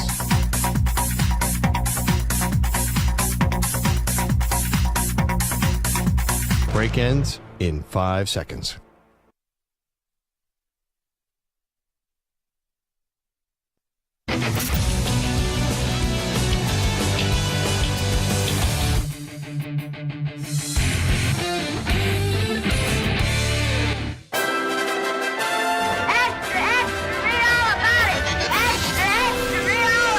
Time for your daily news brief. We get you caught up on the rumors, reports, and reconnaissance from the day in sports. And this portion of the show is brought to you by our friends at Wesley Financial. Stuck in a timeshare and want out? Contact Wesley Financial Group right now and get a free timeshare exit information kit at wesleyfinancialgroup.com. Let's start off with Sir Charles Barkley on Inside the NBA. He was not impressed with the Celtics offense, even though the Celtics did take care of the Cavs in 5 games, and now we're advancing back to the Eastern Conference Finals. They're the worst offense I've seen for grown folks. It's like they just get a ball to one guy and go one-on-one. They win a lot of games because they got talent, but it's like what are they doing? It's like, here, Jason, you get to the top of the key, go one-on-one, shoot a step back three. Jalen, you go back there, you make a move. Everybody just stands around. It's frustrating. Maybe some things will change when Porzingis come back, but the way they play offense right now, they can't win a championship like that. It's tough to evaluate the Celtics because the first 2 rounds, there could only be negative reactions. They won the first series in 5, they lost game 2. They won the second series in 5, they lost game 2. Everyone knows this team's going to the finals, and then it only matters what your offense looks like in the NBA Finals. So it's tough for me knowing what the standard is, and I'm not saying they're walking through the motions, but when you are up 3-1 in a series and you know that's an elimination game and the other team has no one healthy, you don't need to look that crisp. Here is Luka Doncic. He had a triple-double last night. As we did tell you earlier, Luka's strong performance, which was his third 30-point triple-double of his postseason career, ties him for second most in such games by a player age 25 or younger. Oscar Robertson did it 7 times, LeBron and Luka Doncic both 3 times, and then Russell Westbrook 2 times. Here is Luka Doncic on the big Game 5 victory to put his team up 3-2 to go back to Dallas with a chance to close this sucker out. I think we've been playing great defense, but some little stuff we didn't do in past game we did today. I don't know how many offensive rebounds they had, but they had 4 in the first 3 minutes, and then we cleared that up, and we just played with a lot of pace. And you have no clue how this series is going to play on out. Thunder win game 1, then the Mavs win 2 and 3. They're up 2-1. You're thinking, okay, they're getting momentum. Then they drop game 4 on their home court. And then you're going back in a 2-2 series to Oklahoma City. You're thinking, okay, Shai Gilgeous-Alexander, he's going to get the job done. And he was good last night. But Luka was just sensational. And P.J. Washington didn't play a great game, but down the stretch hit a big 3, had a big dunk. And you have the Mavericks go up 3-2, and now they go home. And I'm going to guess here.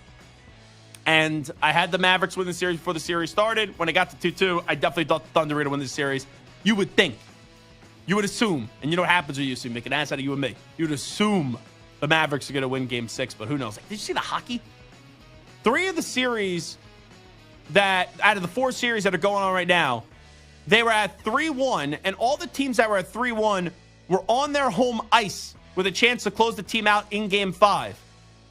And none of them did so.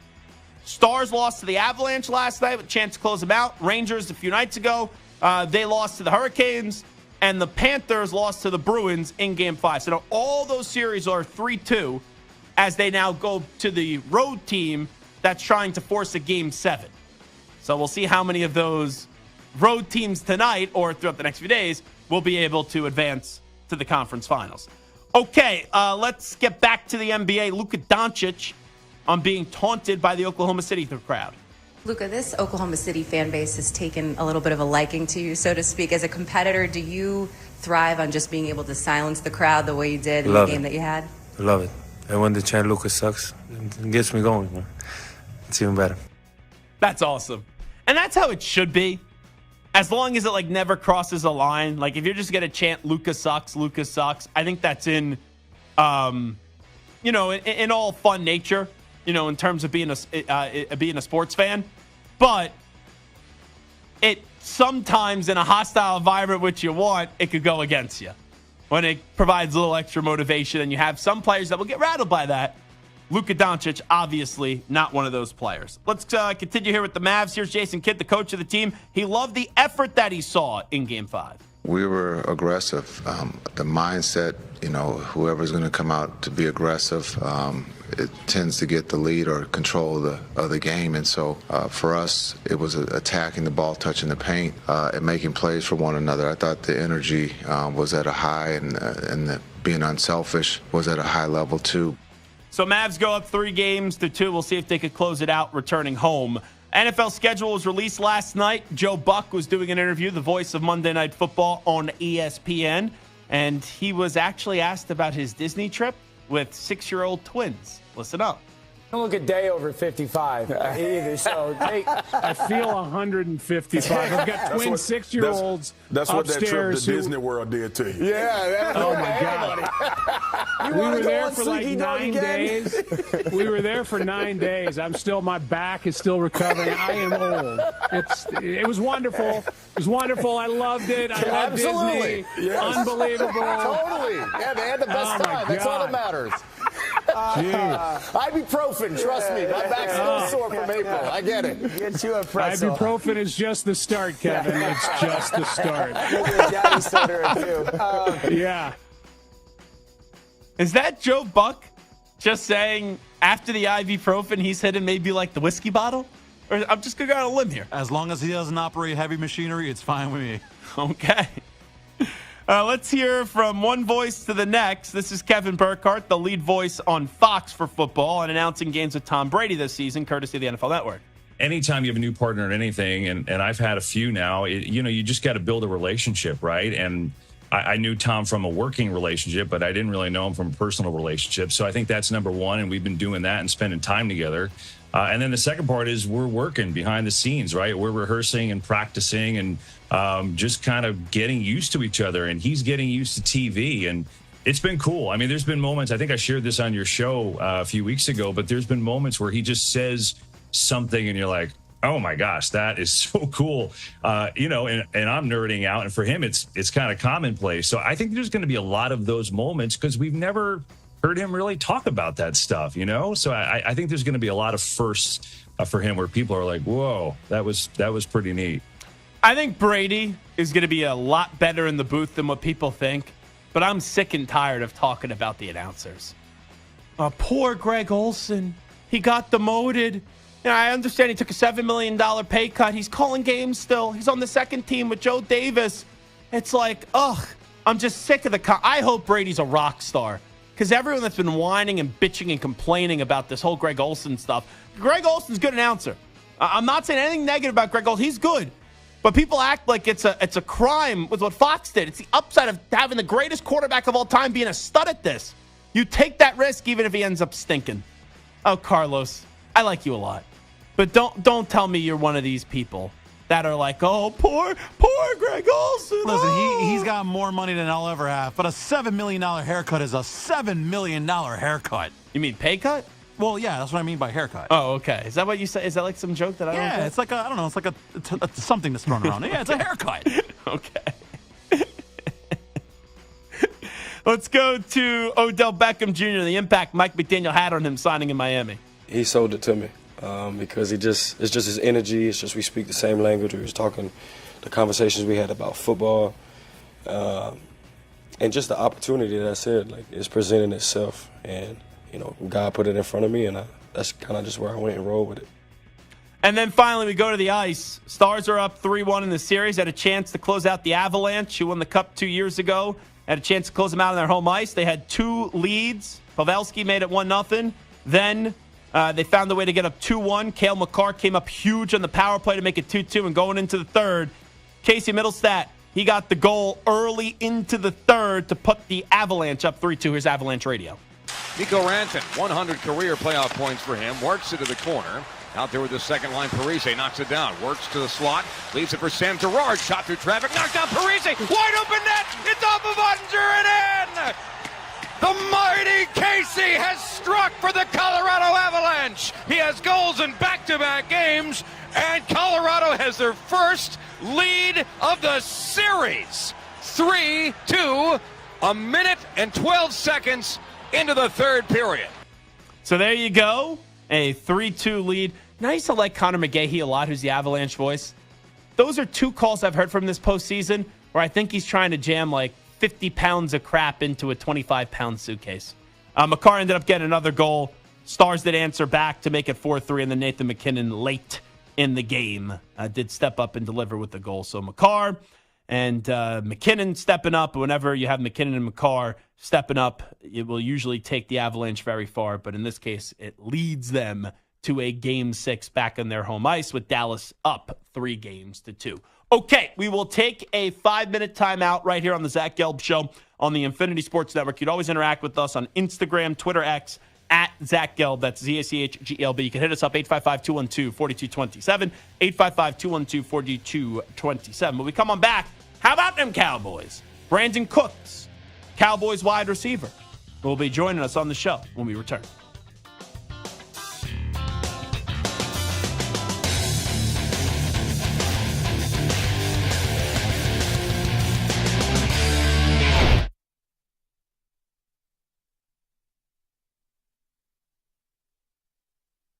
You're in a 5-minute break.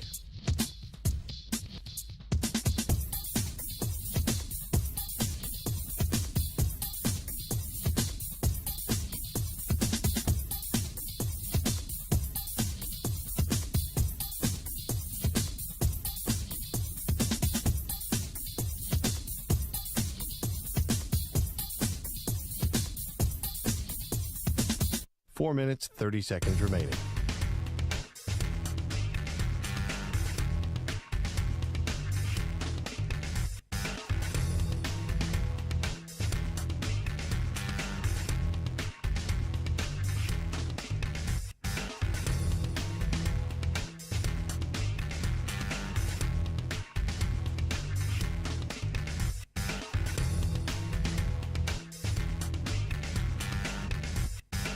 Four minutes remaining.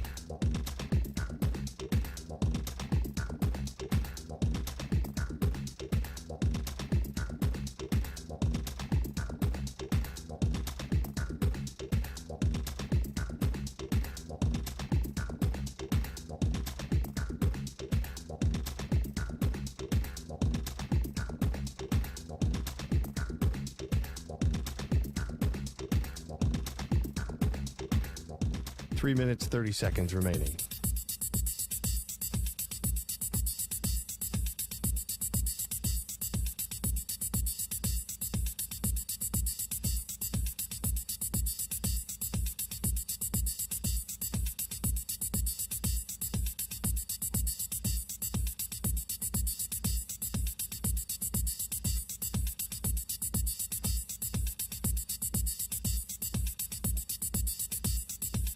Three minutes remaining.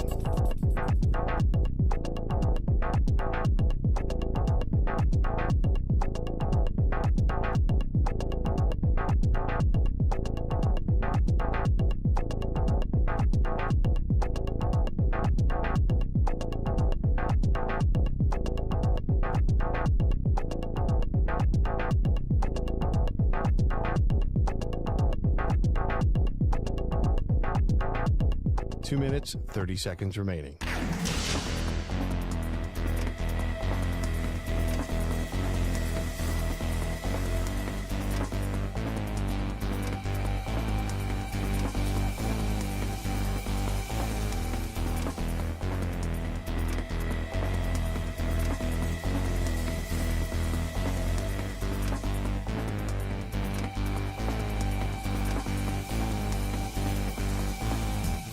2 minutes remaining.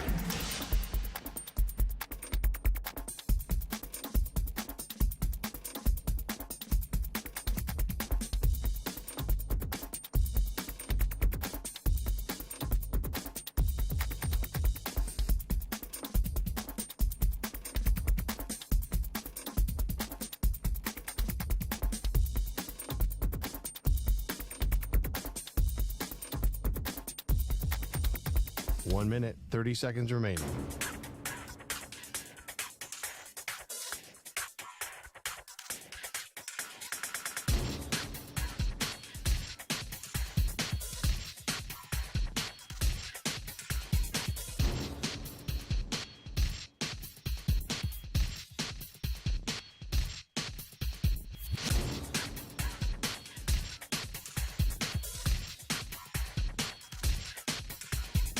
One minute remaining.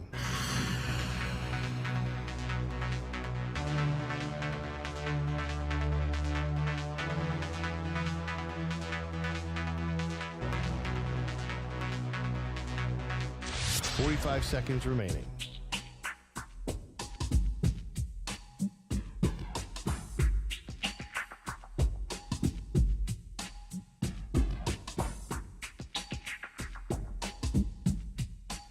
Seconds remaining.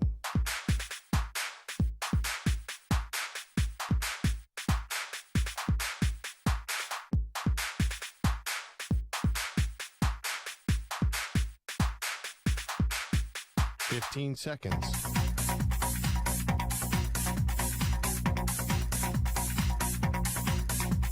Break ends in 5 seconds.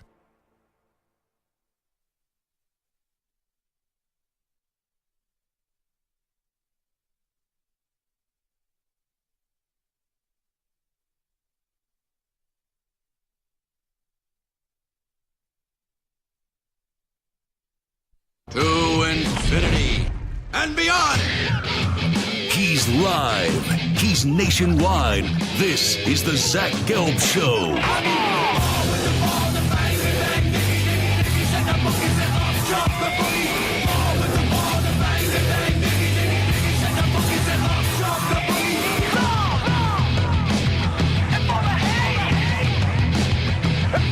Here's your host, Zach Gelb. All right, and we continue. It is hour number 3 of our radio program. It is the Zach Gelb Show, coast to coast on the Infinity Sports Network. We will chat a little bit about the Dallas Cowboys coming up momentarily with their wide receiver, Brandin Cooks. Cowboys last year, as you know, another 12-win season. They did win the NFC East, and when they got into the postseason, they had a complete no-show up against the Green Bay Packers. So we'll connect with Brandin Cooks, hopefully coming up momentarily, right here on the Zach Gelb Show. Xander Schauffele is a story right now, by the way, at the PGA Championship. Had the record-breaking day, shot a 62, and is 9 under. He is through. Tony Finau still tied for second. He is 6 under. He is through as well. Rory McIlroy through. He is tied for 4th place as he is 5 under. Brooks Koepka, he is in 6th place, the 3-time PGA Championship winner. He is 4 under. And I know Scotty Scheffler, who did start his day with an eagle, he is through 6, and he is 2 under, tied for 17th. And Tiger Woods, he was 1 over to start off this tournament, as there's just not been a lot of juice with this PGA Championship. And I've never felt a major where there just has not been a lot of juice with it like this one. And there's a lot of big names, big hitters here that are participating, but maybe it's a little bit of a Tiger effect. But there's been so many tournaments throughout the years where Tiger has been there or he hasn't been there, and he doesn't have a chance to contend with how it's gone recently. So I don't know if the Tiger part of it is really that big of a factor. Obviously, if Tiger was going strong, but that's just not realistic anymore. So you're in one of those spots now when it comes to golf where there was a big golf wave, especially with the pandemic, and a lot of people were watching golf. A lot of people were playing golf, and people still playing a ton of golf. And the Masters always has juice and the aura at Augusta National. But now, when you get to this PGA Championship, We'll see. It could turn out to be a very good tournament. You're going to need a competitive leaderboard on Sunday for this to resonate a lot of juice. Like if this is one of those tournaments where going into Sunday, there's not a lot of drama and it's pretty, I don't want to say clear cut because it's so tough for it to be clear cut, but you have just one person so far ahead than everybody else. I don't think that's going to benefit this tournament. I think for a lot of people who talk about PGA Championship on Monday, you need this to be a crammed leaderboard. And I'm not going to sit here after one round. We're not even fully through everyone's first round here. And I know Xander Schauffele's at a historical start with him shooting a 62 today. But let's be real about that too. A lot of times in golf, whoever's a leader after day one, it's tough to go wire to wire and lead all the way through. And just because he made this big time, and Xander's been in a lot of these majors, just because he had a phenomenal start, and you rather have the phenomenal start to get off to a bad start, it does not mean that this is over whatsoever with 3 more days of this tournament. So that's what's cooking right now with the PGA Championship. And you also take a look last night in the NBA. The big storyline was just the uncertainty that we keep on seeing and how there's been no momentum between the Mavericks and the Oklahoma City Thunder. And just when the Thunder win a game 4 and tie the series up 2-2, they're going back to their home court. They do not win up against the Dallas Mavericks, and now Dallas will go home with a 3-2 series advantage. And you just saw brilliance. Like early on in this series, and he didn't play a bad game last night whatsoever in Shai Gilgeous-Alexander, but he really had that moment in game 4. And just when people are starting to respect the Oklahoma City Thunder nationally, Luka Doncic takes that baton, and now we'll see if they can close it out in game 6. You know, the Celtics did get through last night, taking care of the Cavs in 5 games, as the Cavs were the walking wounded. And now with the Cleveland Cavaliers, all eyes are on Donovan Mitchell, because Donovan Mitchell did not play with the injury. We know he's banged up. He has one more guaranteed year left on his contract. And after that, so a year from now, there's a player option. And I heard Brian Windhorst on ESPN saying when he was in Utah, he never asked to be dealt. They just knew he wasn't going to sign once again there. So they felt like they needed to get rid of him. And they did that. First, you thought he was going to go to the Knicks. Then he ends up going to the Cleveland Cavaliers, as they did pony up to get that trade done. And from there, you have a scenario present itself where there's a year left on the contract with then a player option after that. If you can't get that commitment early from Donovan Mitchell and you can't figure a way to get that contract squared away quickly in this offseason, then you got to trade him. Because this is a Cavs team that's in a fine spot, but I don't believe that Mitchell will give them that long-term commitment. And you know the market's going to be active for Donovan Mitchell. It will be. Yeah, you know, the Lakers will be interested. You'll have the Sixers will be interested. If you could team up Maxey and Embiid with Donovan Mitchell, I don't know how they would get that deal done. It would be with picks. The Knicks, maybe they'll be interested in teaming up Brunson and Donovan Mitchell. You know, the Nets will be interested as well. So there will be more than just a few teams that will be looking for the services of Donovan Mitchell. Teams, like I said, even the Heat. You know, imagine Miami. You put Jimmy, you put Bam, and you put Donovan Mitchell. And we know the Heat tried to go get Damian Lillard before the deal did go down with the Milwaukee Bucks. A lot of us thought that Damian Lillard was going to wind up in Miami with Jimmy Butler and Bam Adebayo, but that didn't happen. So that's 5 teams right there, just at the top of my head. The Sixers, the Nets, the Knicks, the Lakers, and the Heat. I would think there would be an active market for Donovan Mitchell, and you can't put yourself in a situation where you let this season play out, or he's there at the start of the season without a long-term deal, then you're going to try to trade him by the deadline, then he gets hurt, and you basically get nothing back for him. The time to trade him is this offseason. You either have to execute a long-term contract extension with him. You got to put a deadline. Donovan, if you don't agree to a new contract, if we don't get a deal done by this date, we are going to trade you. That's what you need to do. You need to try to work that out where the preference would be to keep Donovan Mitchell and get him another long-term extension. I just think that's unlikely. He may have never said it, but it seems like Donovan Mitchell never wanted to go to Cleveland. He wanted to go to New York. We all know that.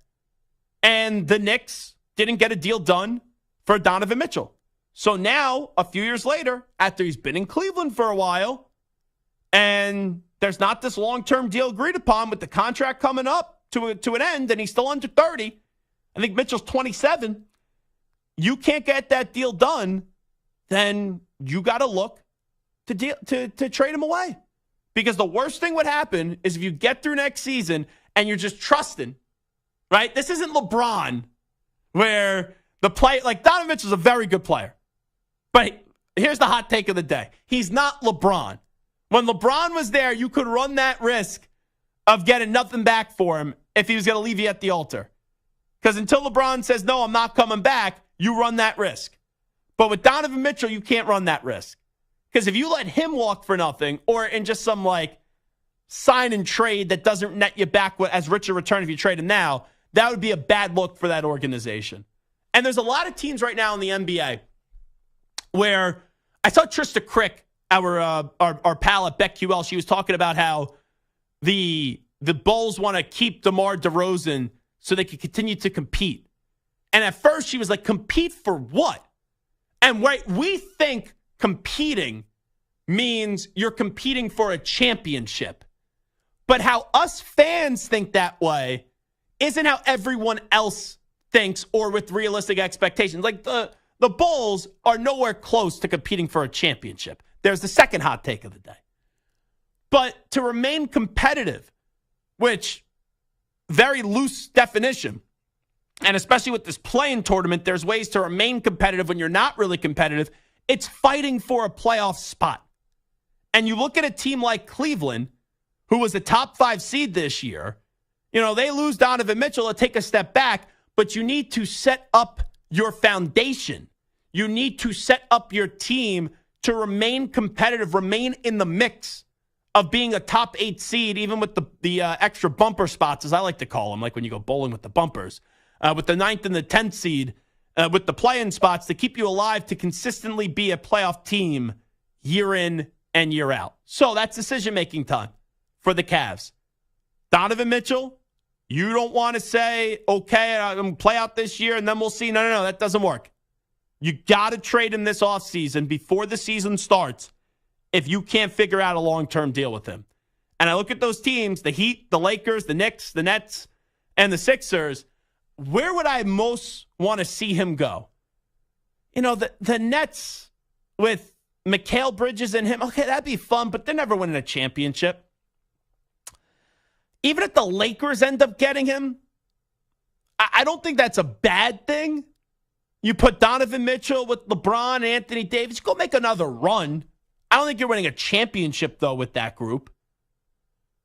The Sixers would be fun. Now, how would that work with Maxey and Mitchell? You get Embiid. You get rid of the salary of Tobias Harris as that contract's coming to an end. But I look at the Heat.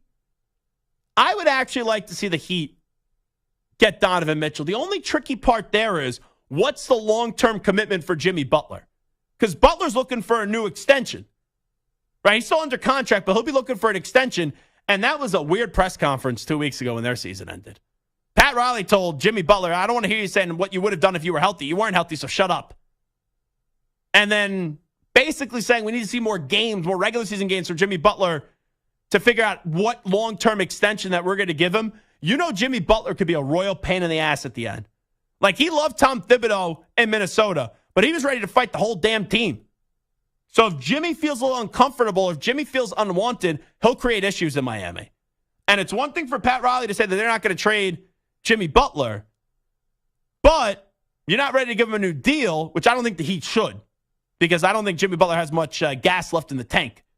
And I don't think you go give another extension to Jimmy Butler. But if you could find a way to keep Jimmy Butler with Bam and you add Donovan Mitchell in an Eastern Conference, or right now, like, look at it. It's like, all right, the Celtics have been the team to beat. The Knicks are a good story. The Bucks, you think they're going to bounce back next year if they could be healthy. I don't love Doc Rivers anymore, but you got Giannis, you got Dame.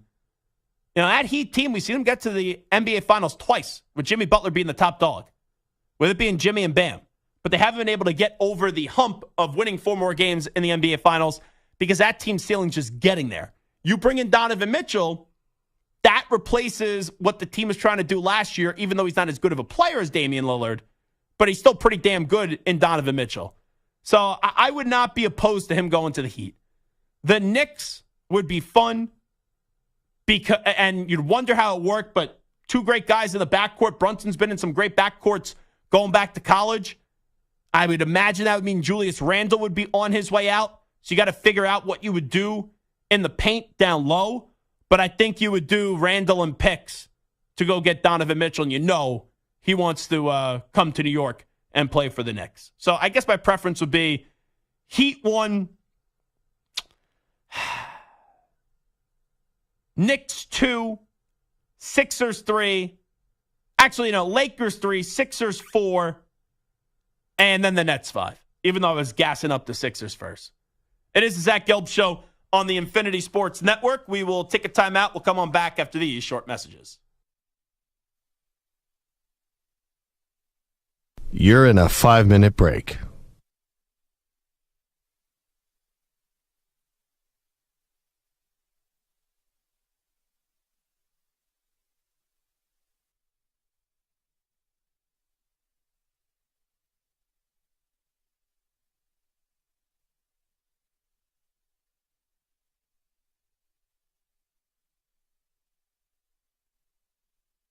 Four minutes, 30 seconds remaining.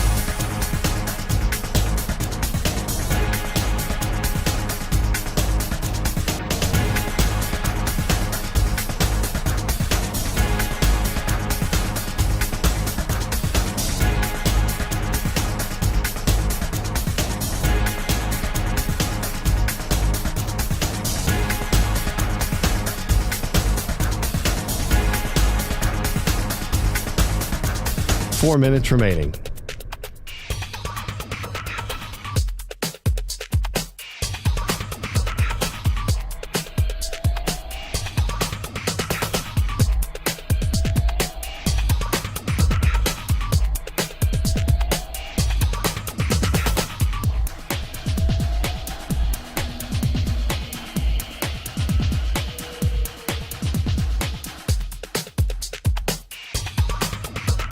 Three minutes, 30 seconds remaining.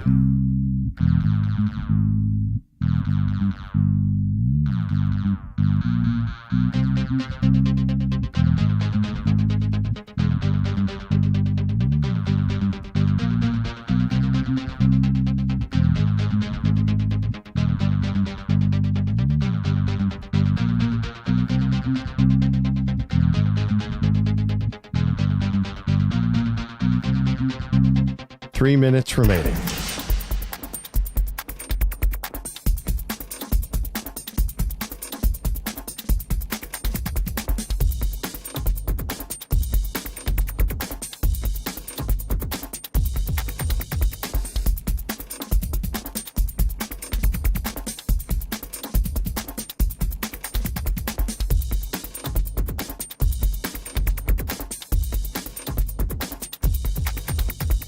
Two minutes, 30 seconds remaining.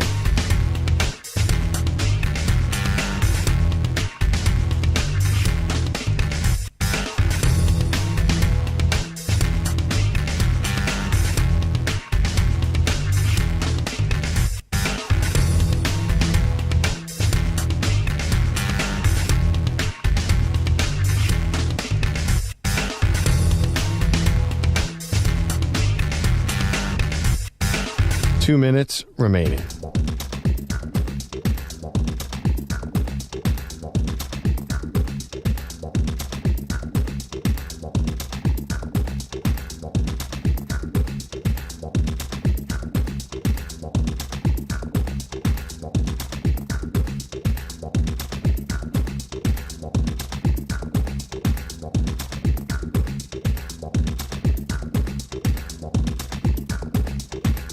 One minute, 30 seconds remaining.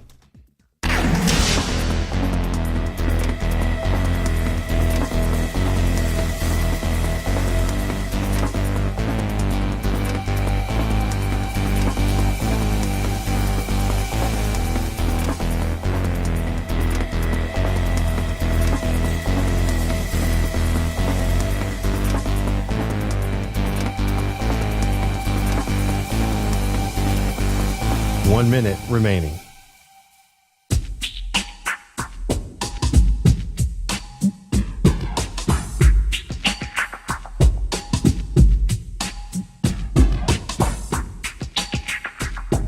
.45 seconds remaining.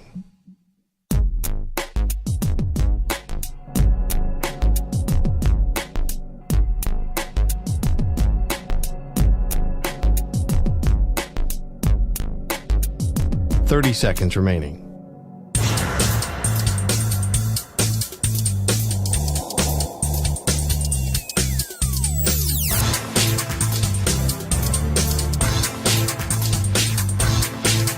.15 seconds.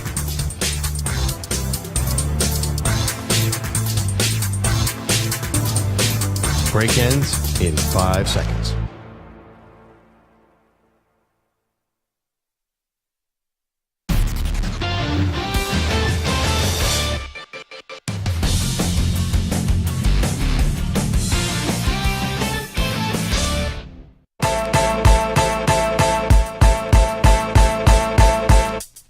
You're listening to the Infinity Sports Network. Alrighty, this is Zach Gelb Show on the Infinity Sports Network. We were supposed to be joined by Brandin Cooks. Now, I don't know where he is, to be clear. He's supposed to come on with us. We've scheduled everything. I'm always apprehensive when a guest no-shows to rip the guest, because then they usually call like 2 minutes later. But it is very on brand for the Dallas Cowboys. Big moment, big spot, and a no-show. So that's what's happening right now. But all kidding aside, if Brandon does call by some point in the next 40 minutes or so that we have left, yep, no, that's good mental math right there, because it is 5:20. So 40 minutes or less, with us getting off the air at 5:55 p.m. Eastern time, we will gladly talk to him. But it's out of our control, out of our hands. The PR person was on the phone. The agent was on the phone. But Brandin Cooks wasn't on the phone. So probably enjoying his offseason, in all honesty. I did read a story, though, yesterday on Heavy.com, and it was from our pal Matt Lombardo. He was talking about the Jared Goff contract extension, and Matt, he talked to half a dozen NFL agents and league sources to lend their insight on how Jared Goff's deal impacts Dak Prescott's contract talks with the Cowboys. One of the sources told Matt all this does is screw Dallas even more. So you have like this record-breaking deal. Well, not record-breaking deal. Second highest average annual value contract in the league. And yeah, it just once again shows if you're a good quarterback, you get paid great quarterback money. And Jared Goff's a good quarterback. The Lions right now are in a spot where you had to pay him that deal now because you don't want to mess anything going on with this team right now. You don't want to mess it up when you go into this season with Super Bowl expectations. So everyone now looks at what the next contract's going to be for Dak, and Dak has all the leverage. But Dak has always had the leverage in Dallas. Like, think about it. The last time Dak Prescott got a big contract extension, he was coming off that terrible, gruesome injury. If that didn't disrupt his market value then, why would it do so now? But I don't view this necessarily as any point where Dallas could gain less. Like, even if Dak regresses this year, you don't want to pay Dak. Someone else will. And I've been very clear on my stance on Dak Prescott. I think at times he plays and looks like a top 10 quarterback. I think he's just on the outside, though, of being a top 10 quarterback. I don't believe Dak Prescott wins a Super Bowl in this league. But I don't really think the question is, do the Cowboys need Dak Prescott? It's, does Dak want to stay in Dallas? Because Dak Prescott could set up his departure because he has a no-tag clause in his contract. So this isn't one of those things where it turns into like the last time around where it's slap the tag on Dak Prescott. And I think that's what Dak has to ask himself. And maybe it's telling behind the scenes that a deal hasn't got done, where I'm not saying it means that Dak does not want to be there anymore. But a lot of people thought that this deal was going to get done before free agency started. Because remember, it was an enormous salary cap hit for this season, $60 million. Now, they reduced it in restructuring the deal down $5 million, but that really doesn't do much. And, CeeDee Lamb eventually has to get paid. Micah Parsons eventually has to get paid as well. And also, let's not be dummies here. You have a scenario in front of us where the coach is also on the last year of his contract. So you have a lame duck coach, and then you have a quarterback who ultimately controls all the pieces here. And the quarterback can find a way, if he wants, to go somewhere else. So that becomes a major mega storyline where when I read this, that an NFL agent told Matt Lombardo Dak Prescott has gained insane leverage. I think he's always had the leverage. I don't think he just gained the leverage. He's had the leverage. They already have extended him in the past. So the Cowboys want to get cute here. They got cute last time. It didn't save them anything. So now, this is not, do the Cowboys want him back? This is, does Dak want to be back? That's what I think the big storyline here is. The big storyline is, what does Dak want to do? That is what's fascinating to me here. Because ultimately, the Cowboys are not going to be bad this year. Even if they somehow miss the playoffs, they could be like 8 or 9 wins. And they'll be better than 8 wins. Like, the bare minimum 9-win team. So you could maybe trade up in the draft. You want to try to go get Shedeur Sanders or something like that? Okay. I can see that. I don't think Trey Lance is in the long-term plans. There's another hot take. There's a hat trick, third hot take of the day. So, and then the question becomes, where would Dak want to go? Like, where's the destination? I don't think you leave the Cowboys, sorry, Stu, to go to a team like the Raiders. But how about this one? What about Dak in Seattle? The Seahawks, like Geno Smith, nice story. It's time to end the Geno Smith era in Seattle. I know they traded for Sam Howell. I'm not going to try to sell you that Sam Howell is going to be the stud in this league. I know at one point he was viewed as a guy that could have been number 1 overall pick, and he ended up going in the 5th round. So I'm not going to try to sell you on Sam Howell. But that's a Seahawks team where they've been able to keep Lockett on the restructure, with the new deal getting done. You have DK Metcalf. I think Jackson Smith and Jigba is going to be a stud. And you have a new coach in with Mike McDonald, and John Schneider and Mike McDonald don't have their quarterback of the future. Dak goes to Seattle. I know he's leaving a dome. But I'd rather be, right now, you ask me, where are you more likely to win for the next 3 years? Is it Seattle or Dallas? I think it's Seattle. Because what's going to happen in Dallas is now you got to pay, and I know eventually you got to get deals done in Seattle too, but you got to give big-time money to Dak. Like, that's top-of-the-line money when you are a quarterback, even though he's not a top quarterback in this league. You're going to have to give top-of-the-line wide receiver money to CeeDee Lamb because he's worth it. And at the pass rusher position, Micah Parsons going to get top-of-the-line money too. So those are 3 guys that could arguably reset the market at their positions. That's tough to build a team. So that's why I look at a situation for Dak. Yeah, it's the Cowboys. I totally get it. But would you want to leave? Would you want to leave Jerry's world? So really, the ball is in the Cowboys' corner. I know Jerry Jones will give some crazy press conference and he'll talk about how if you're like in the forest and you split open your hand and something about a master's degree and a liberal arts degree. He's done this before. We saw this the last time. I'm not kidding. That's exactly what he said the last time they went through one of these dopey contract negotiations. And Jerry makes it out that he is like the end-all be-all, right? He is the godfather. You will find Jerry Jones is the only person.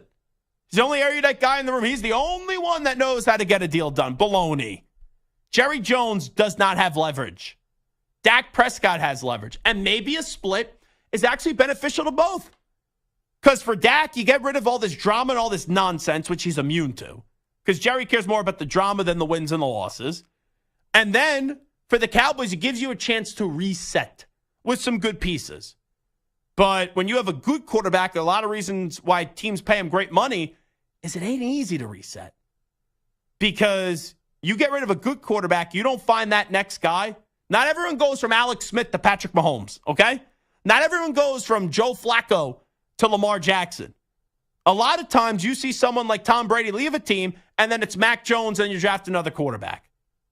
That's a lot of times what it happens. Not everyone is Rodgers or Favre to Rodgers, and now it looks like they're getting it right with Love.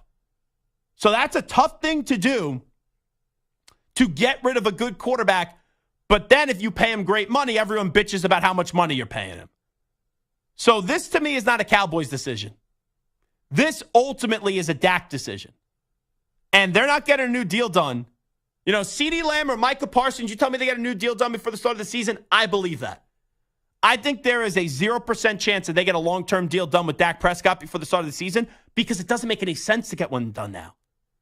If you were going to get that deal done, you should have got it done before the offseason started, because then you could have opened up a lot more salary cap space. What's the point in opening up salary cap space now?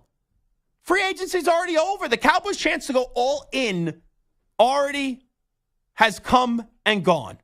So, yes, Dak Prescott has all the leverage, and the price just keeps on going up and up and up and up and up when you see a deal like Jared Goff get taken care of. 855-212-4227, 855-212-4227. I know this does not have to do with football we're talking about, but Chris in Toronto has been holding, and we will get to him right now on the Zach Gelb Show. Chris, what's happening? Buddy, great show. Listen, I'm a Dallas Cowboys fan. I didn't call to talk about that, obviously, but everything you said about that and the whole situation, it couldn't be articulated any better. It's so true. Very tough situation to be in. But listen, I called to BITCH about one thing, okay? And it's not about Vince Carter. I know Vince Carter is a great player, and he played for Toronto, but why is the Brooklyn Nets retiring his jersey number? Like, what the hell did he do for the Brooklyn? Chris, you have a bad phone line. Yeah. So the Nets don't have this rich history. The Nets don't have many great players. So you have a player like Vince Carter who's going into the Hall of Fame, and you want to honor him and give him a night, and you'll get people in the building. That's why they're doing it. There isn't another guy that they could give the jersey number to that had a retirement ceremony that has more than 3 All-Star appearances and 1 playoff series win for you? No. That's what I'd be saying. No. That's what I'd be saying. We have another guy that has a better pedigree than that?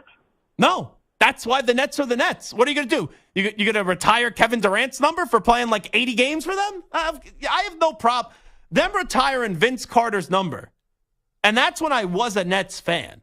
Like, I liked the Nets growing up as a kid because of Jason Kidd. When they got Jason Kidd and Vince, like, I actually have a sign in one frame. It's a signed Jason. It's in a shadow box. It's a signed Jason Kidd jersey with the signed Vince Carter jersey. That was a big-time player for the Nets to get. But he made the All-Star team, I think it was 3 times. Yeah. 2024, maybe it was 4. It was either 3 or 4 times when he was there with the Nets. But it's not this crazy. Like, who else? The Nets were garbage for 10 years. Who are you going to put? Brooke Lopez when he's not retired yet. Think about Nate Christian? I don't understand. That is you know what that comes off to me? Chris in Toronto, Raptors fan. Hates Vince Carter. So Vince Carter could literally help an old lady cross the street. And Chris in Toronto would say, Vince Carter's a jerk. It's the bottom line. But like Pat Boyle, you would know this. Because I know you being Mr. Nick Man here at the Infinity Sports Network, right? And you always like to beat the snot out of all those other fan bases that tug on your cape. Like, you don't have a problem with the Nets retiring Vince Carter's number, right? Not at all. Not at all. I didn't bat an eye at it. Yeah, like that to me, I did not have that on my bingo card today. And that's the only reason I took the phone call. I looked to my left and I saw it said off topic, caller really upset about Vince Carter's number getting retired with the Nets. You look at his time with the Nets. So, a 3-time All-Star. He averaged 24.2 points per game in 05-06. 25.2 points per game in 2006 to 2007, 21.3 points per game in 2007, 2008, and 20.8 points per game in 2008 to 2009. And that's a player, Vince Carter. Everyone knows Vince Carter. Absolutely. Right? Like, how old are you, Pat? 29. Oh, so we're the same age? Mm-hmm. You're born in 94? Yeah. Oh, okay. I didn't know that.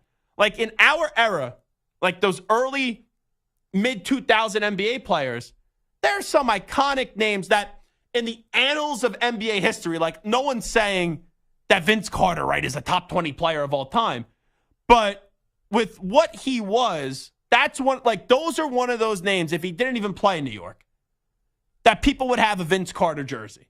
There's just like some of those names, like if you're at school in New York, and let's say you never played in New York, someone would have a Vince Carter jersey going to your school. Yeah, it's such a fun name that absolutely. Unfortunately injuries caught up to. One of the best dunkers of all time, 5-time All-Star. I would say first ballot Hall of Famer. Yeah. I think he's eligible in the next, year or two? Didn't he get in this class? Is he already in the Hall of Fame? I think he's in this class. I mean, he's going to be. He's going to be in the Hall of Fame, like absolutely. And for him to play, yeah, he's elected in the 2024 class. Okay, that's also why they're doing this now. Yeah, there you go. That's what I thought I said to the caller, Chris. But yeah, that's what they're doing this now too. You're capitalizing off this. So for him to spend 5 years with the Nets, just on the outside of the prime of his career, why? I tell you what, man. I think what's his name, buddy in Toronto, Chris in Toronto. He hates him because of the Raptors. Well, I think he's probably just still upset that his Leafs collapsed again in the first round. So they got to direct their anger elsewhere. That's not nice. I will give a nice compliment though to the or a little boost of confidence because we know the Raptors fans, they care more about the Maple Leafs. The bottom line is the Maple Leafs have to find a way to hire Craig Berube. Have to. They need to get Craig Berube. That's the guy they need to hire who won a cup with the Blues after the Flyers fired him. He goes to St. Louis. I know that this ended this year. That guy needs to replace Sheldon Keefe in Toronto. How do you like that take? I like it. Craig Berube take. Craig Berube, smoking doobies. Why does every time with you? I'm inclined to just go Canadian bacon style. Okay. First thing. Gotcha. Find a rhyme. See, I can't do Canadian bacon because it wasn't my bit, right? You could do it. Should we maybe just take over it? Call it something else, but yeah, take the spirit of Canadian bacon. You could steal it. We could do a Boyle's bacon. Are you in with me at all next week? I don't know. Oh, you don't know? You don't know your schedule? No. Oh. I don't even know what I'm doing. Outside of going to Myrtle Beach this weekend, I usually You go don't to know. Myrtle Beach this weekend? Yeah, I don't want to go. What the? I don't want to go. I'm in a conundrum. I got a bachelor. I got one of my best friends. Bachelor party at Myrtle Beach? What's the problem here? The Knicks play tomorrow night. Maybe Game 7 if the Knicks play Game 7. Sunday. I'm going to have to watch the game Sunday at 7 p.m. The game's at 3:30 Eastern. I'm going to have to watch. Problem. I think I'm going to have to get there early for the airport. So hopefully they close out the Pacers tomorrow night. But either way, I'm already catching flack from them. You know, they want to do some bachelor party activities tomorrow night. And I told them, amongst some other things. I'm just trying. I'm not trying to go down that road with you. We are in the afternoons. Remember that. And I told them I am not compromising my Knicks fandom for a bachelor party. I've known you my whole life. You're not going to get upset if I don't join you until later in the night for one night. So I have this issue tonight. A year ago, one of my best friends got engaged. I was supposed to go to Florida to visit my grandmother. I canceled the flight. I had a year to use the credit or you lose it. It's like a $330 credit. So 2 months ago, I get the notification you're about to lose the credit. So I booked this weekend to go to Florida. 8:30 p.m. Eastern time flight tonight. So I'll leave, take the air train to JFK.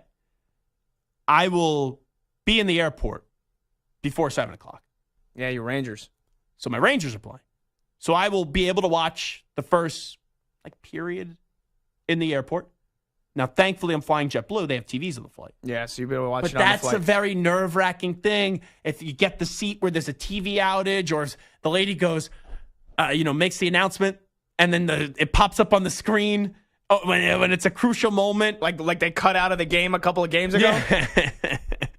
So that just concerns me. Now, the flight's not going to land till midnight. So as long as it's not 17 overtimes, I should be good. But I'm a little concerned about that. They're going to have to do an emergency landing if they lose, because you're going to be freaking out. No, if they lose, I'll be like D.B. Cooper. I'll just jump off the plane. Okay, I won't hijack the plane. I'll just jump off the plane. Parachute out of the plane. I think the Rangers win tonight. I am not usually Mr. Pom-pom waving, homer. That's not me. I'll tell you when I think they're going to lose. I think the Rangers win tonight 2-1. Big Igor Shesterkin night. And maybe you get an empty net goal at the end. I was expecting that last game, and then they collapsed in the third period. Third period's been a big issue for them, man. They've only given up 1 goal in the second period in the 5 games. They've given up 8 in the third. Yeah. You better hope they have a 2-goal lead or 3-goal lead going into the third. But if they fall behind, I don't think this team, no offense, this might be an anti-Rangers fan take. For a team that has breezed through the playoffs so far, they've had a history the last couple of years of being mentally weak. They get behind early, I think they roll over. Yeah, we'll see. We'll see what happens tonight. But I will say this. It screws up my Saturday, too. Yeah. Because Saturday I'm supposed to, I don't know the time yet, but you have that Edmonton-Vancouver series, which is the game's guaranteed. So I think the Rangers would be 7 on Saturday, and then they'd have the Vancouver-Edmonton game at 10. So I was supposed to go to Joe's Stone Crab on Saturday, one of my favorite restaurants. I'm not going to Joe's if the Rangers are on. Really? No. You're not that much of a Ranger fan. You'll go to Joe's. What are you talking about? I've been to like 13, 14 games this year. I watch every game. I texted my uncle over the stupid preseason. I'm not some fraud with you just because you get some free tickets from the Islanders owner. That all of a sudden you missed the pom-poms about the Islanders. Shut your mouth. This will be the last update you do on this show. Forget about Boyle's bacon. You won't have any other updates to do ever. First of all, he's not the only one here that's done Canadian bacon. All right? All right? Careful. Put you right on your heels. Here's the thing, though. No one remembers Carlos's bacon, so it must not have been good. My bacon's great. My bacon's fantastic and nice and crispy. It was awesome. Yeah. It wasn't boiled. Need a little more sriracha on that bacon. Get a little spice to it. So that's confusing. You took that bait, though, immediately. I know. Well, because that's so stupid. You root for a team. I've rooted for this team my entire life, and you have dopes because they don't watch hockey like you for most of the regular season. Like, oh, you're not really a fan. Oh, you're not really a fan. Please. Shut up.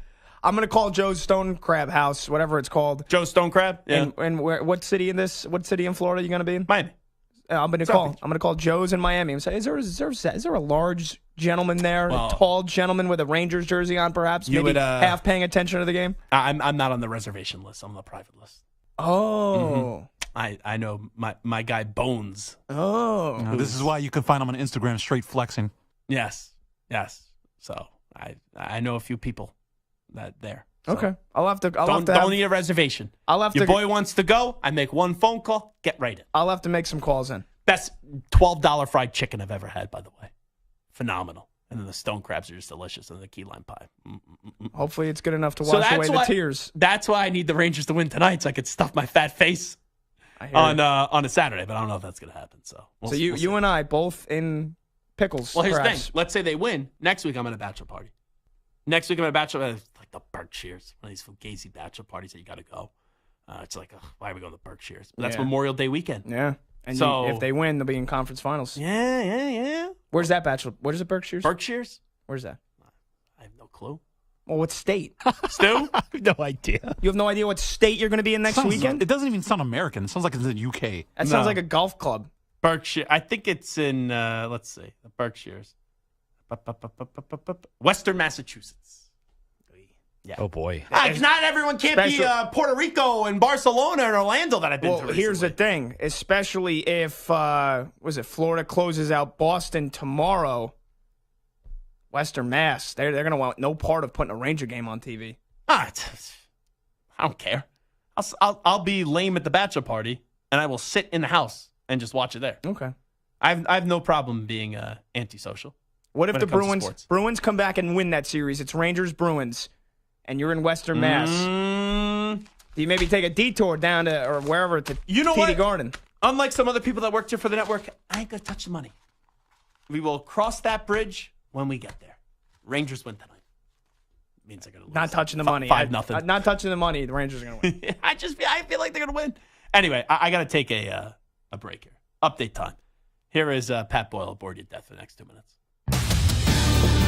Infinity Sports Network Sports Flash. All right, Zach, last year, Xander Schauffele tied the record for the lowest ever round at a major when he shot a 62 at the U.S. Open. It was only the third ever. Today, he's done it again, and he's broken the record for the lowest round ever at the PGA Championship, a 62 in his opening round at Valhalla Golf Club in Louisville.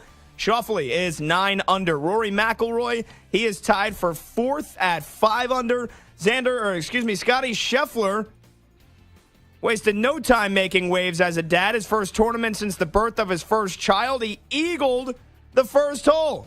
And right now, lost Scotty's name on the leaderboard. Let me get back to you in about 20 seconds on that one. Baseball, 5 games on tonight's slate.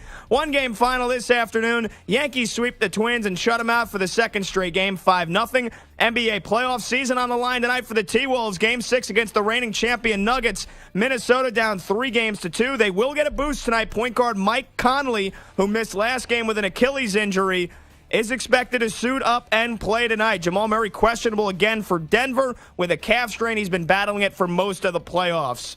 Scotty Scheffler, by the way, 2 under right now. Tip-off 8:30 Eastern in Minneapolis. And then on the ice, 2 playoff games tonight. We've mentioned the Rangers and Hurricanes. And then Game 5, Canucks and Oilers. That's 2 apiece. I'm Pat Boyle.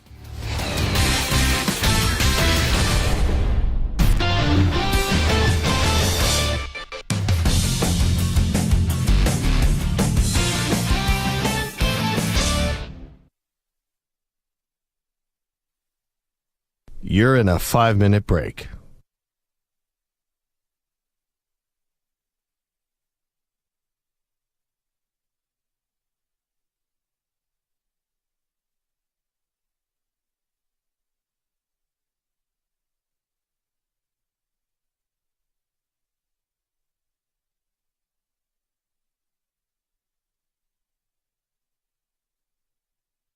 Four minutes, 30 seconds remaining.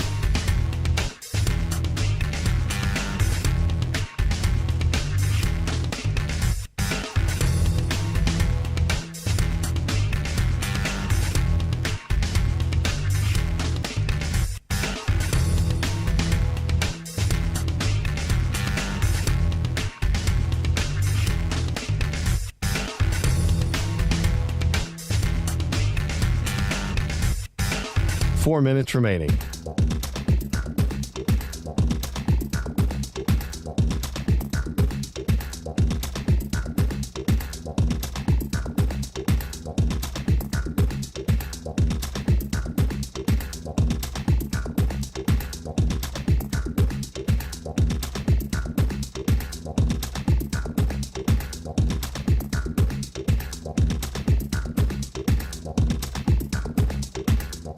Three minutes, 30 seconds remaining.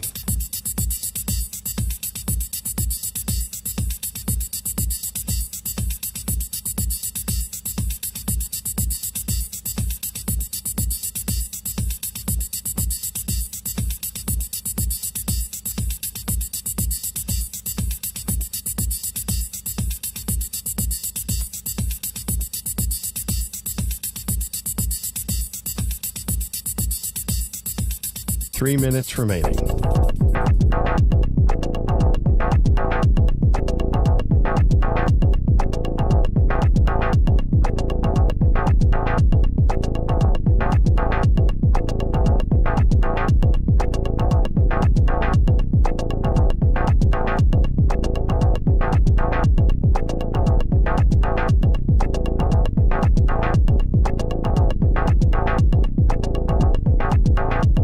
Two minutes, 30 seconds remaining.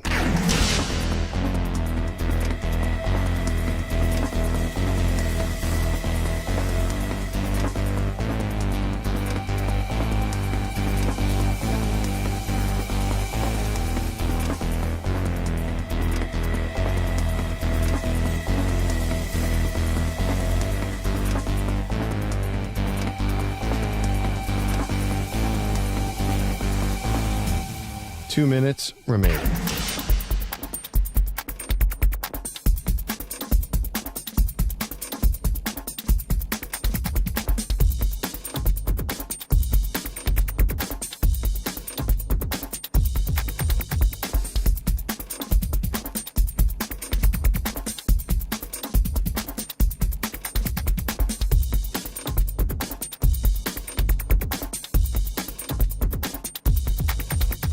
1 minute, 30 seconds remaining.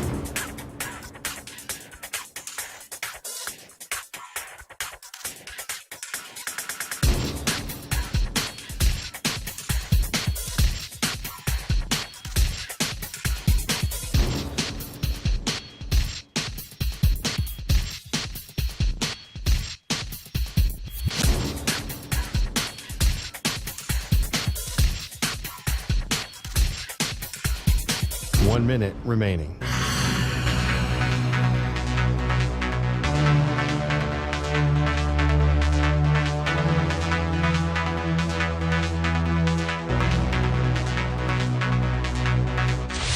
Five seconds remaining.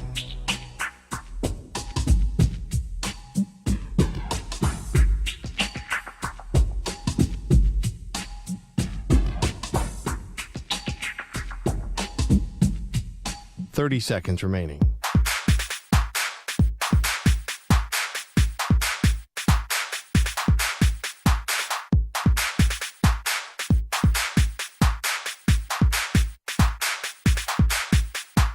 Seconds.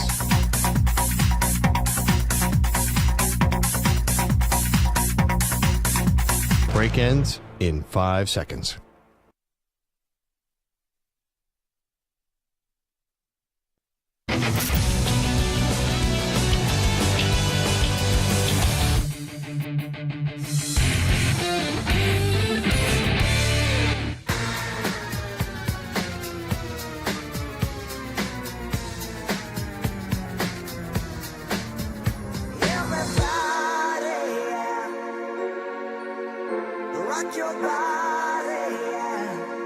Hey, this is Howie. And this is Nick from the Backstreet Boys. And you're listening to the Zach Gelb Show. And guess what?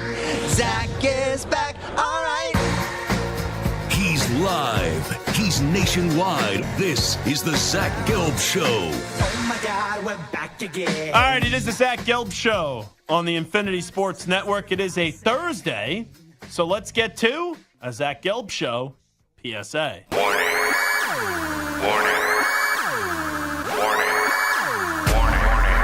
It's a Thursday. What do you have to say? It's the weekly Zach Gelb Show PSA. Who's with me? Let's go! Come on! Hey! So this has happened to me twice this week. And I understand I live in New York City. So there's a lot of craziness and jackassery that goes on in New York City. But I have been walking in public this week on the phone twice. And both times when I'm clearly on the phone, not like AirPods in where you can't see the AirPods, I have the phone in my hand talking. I've been stopped by a tourist asking for directions. One time, where is Broadway Street? And the other time, where's the big bull that they have that, I don't know why anyone goes to see the Wall Street bull. Makes no sense. How many dopes line up to get a picture taken with a bull is beyond me. But my PSA is simply this. If it's not an emergency and you see that someone is on the phone having a conversation, don't just interrupt that phone call and go, "Sir, do you know where the Broad Street Bull is? The Wall Street Bull, do you know where it is?" I don't care even if I did know where it was. I wasn't helping the person when I'm on the phone call with someone. So don't interrupt someone's phone call for something that isn't an emergency. That's my PSA for today. All right. So I usually help people too, by the way. Yeah. Like, you want I'm not great with directions, but you want directions, I will help you. But now when I'm on the phone, just disrespect. What do you got? So mine is with again, I will not name the place, but if I place a takeout order and I place the time to be, let's just say, 11 o'clock this morning. 11 a.m. 11 a.m. And I placed it well before, probably about a half hour before I was going to pick it up. I timed it out. I was going to be at the place at 11 right before I get in here. I want it at 11. I don't want it at 11:05. I don't want it at 11:10. I don't want it at 11:15. I definitely don't want it at 11:20 because it was 11:20 when I finally got my food. Just a simple salad. It wasn't even something that was so extravagant. It was a very small order. One thing, I ordered it well before. If I say 11 o'clock, it should be around 11 o'clock. Can I just ask a question? Is that a little snobby Stu right there? No, I'm just frustrated. It's not like they delivered it at 12. 11:20 and 11. Is that much of a difference? I have work to do. Okay, I want to get here and do work. It's one thing if I'm waiting in line for something, but when I actually place the order well beforehand. Oh, did they deliver it to you, or did you have to go there? No, I had to go there. Oh, that's bad. Yes. That's bad. That's what I mean. It wasn't delivery. This was me picking it up. Okay, I thought if it was there. delivery, understandable. You going there, I Yeah. would say, well, how about instead of them delivering it to your apartment, you just walk your ass over to the place and go pick up the salad yourself? I did. No, that's annoying. I'd be annoyed because you set it up in advance to pick it up at 11, then 11:20, you're standing with all these people for a while. It's ridiculous. All right, Carl, send us home. All right, let's make this quick. When you're parking your car, turn your damn music down. If I'm walking my dog and I'm a block away and I can hear lyric for lyric what you're playing, it's too damn loud. There are people sleeping at like 9 o'clock at night around my block, and you just hear the reggaeton blasting. I don't need to hear what you're listening to, especially when you're blasting it out of a little Honda Civic. Turn the damn music down when you're parking your car. There we go. All righty. Fun week here on the Zach Gelb Show. Mark Ryan will be in for me tomorrow. There will be no YouTube stream. If you consume the show via YouTube, what I was told, sources tell me, there'll be no YouTube stream tomorrow. So you can listen to Sirius XM, channel 158, one of your local affiliates, or the always free Odyssey app. YouTube will be back up and running Monday when I make my triumphant return, hopefully with the Rangers' victory going to the conference finals, coming into this studio on Monday right at 3 p.m. Eastern, noon Pacific. We survived a week without Samter, and we're going to survive hopefully another week without Samter next week, as he is in the process of moving and got a little sick too. So that's why Samter has not been here. But anyway, big thanks to Carlos Ortiz. Big thanks to Stu. Big thanks to each and every one of you.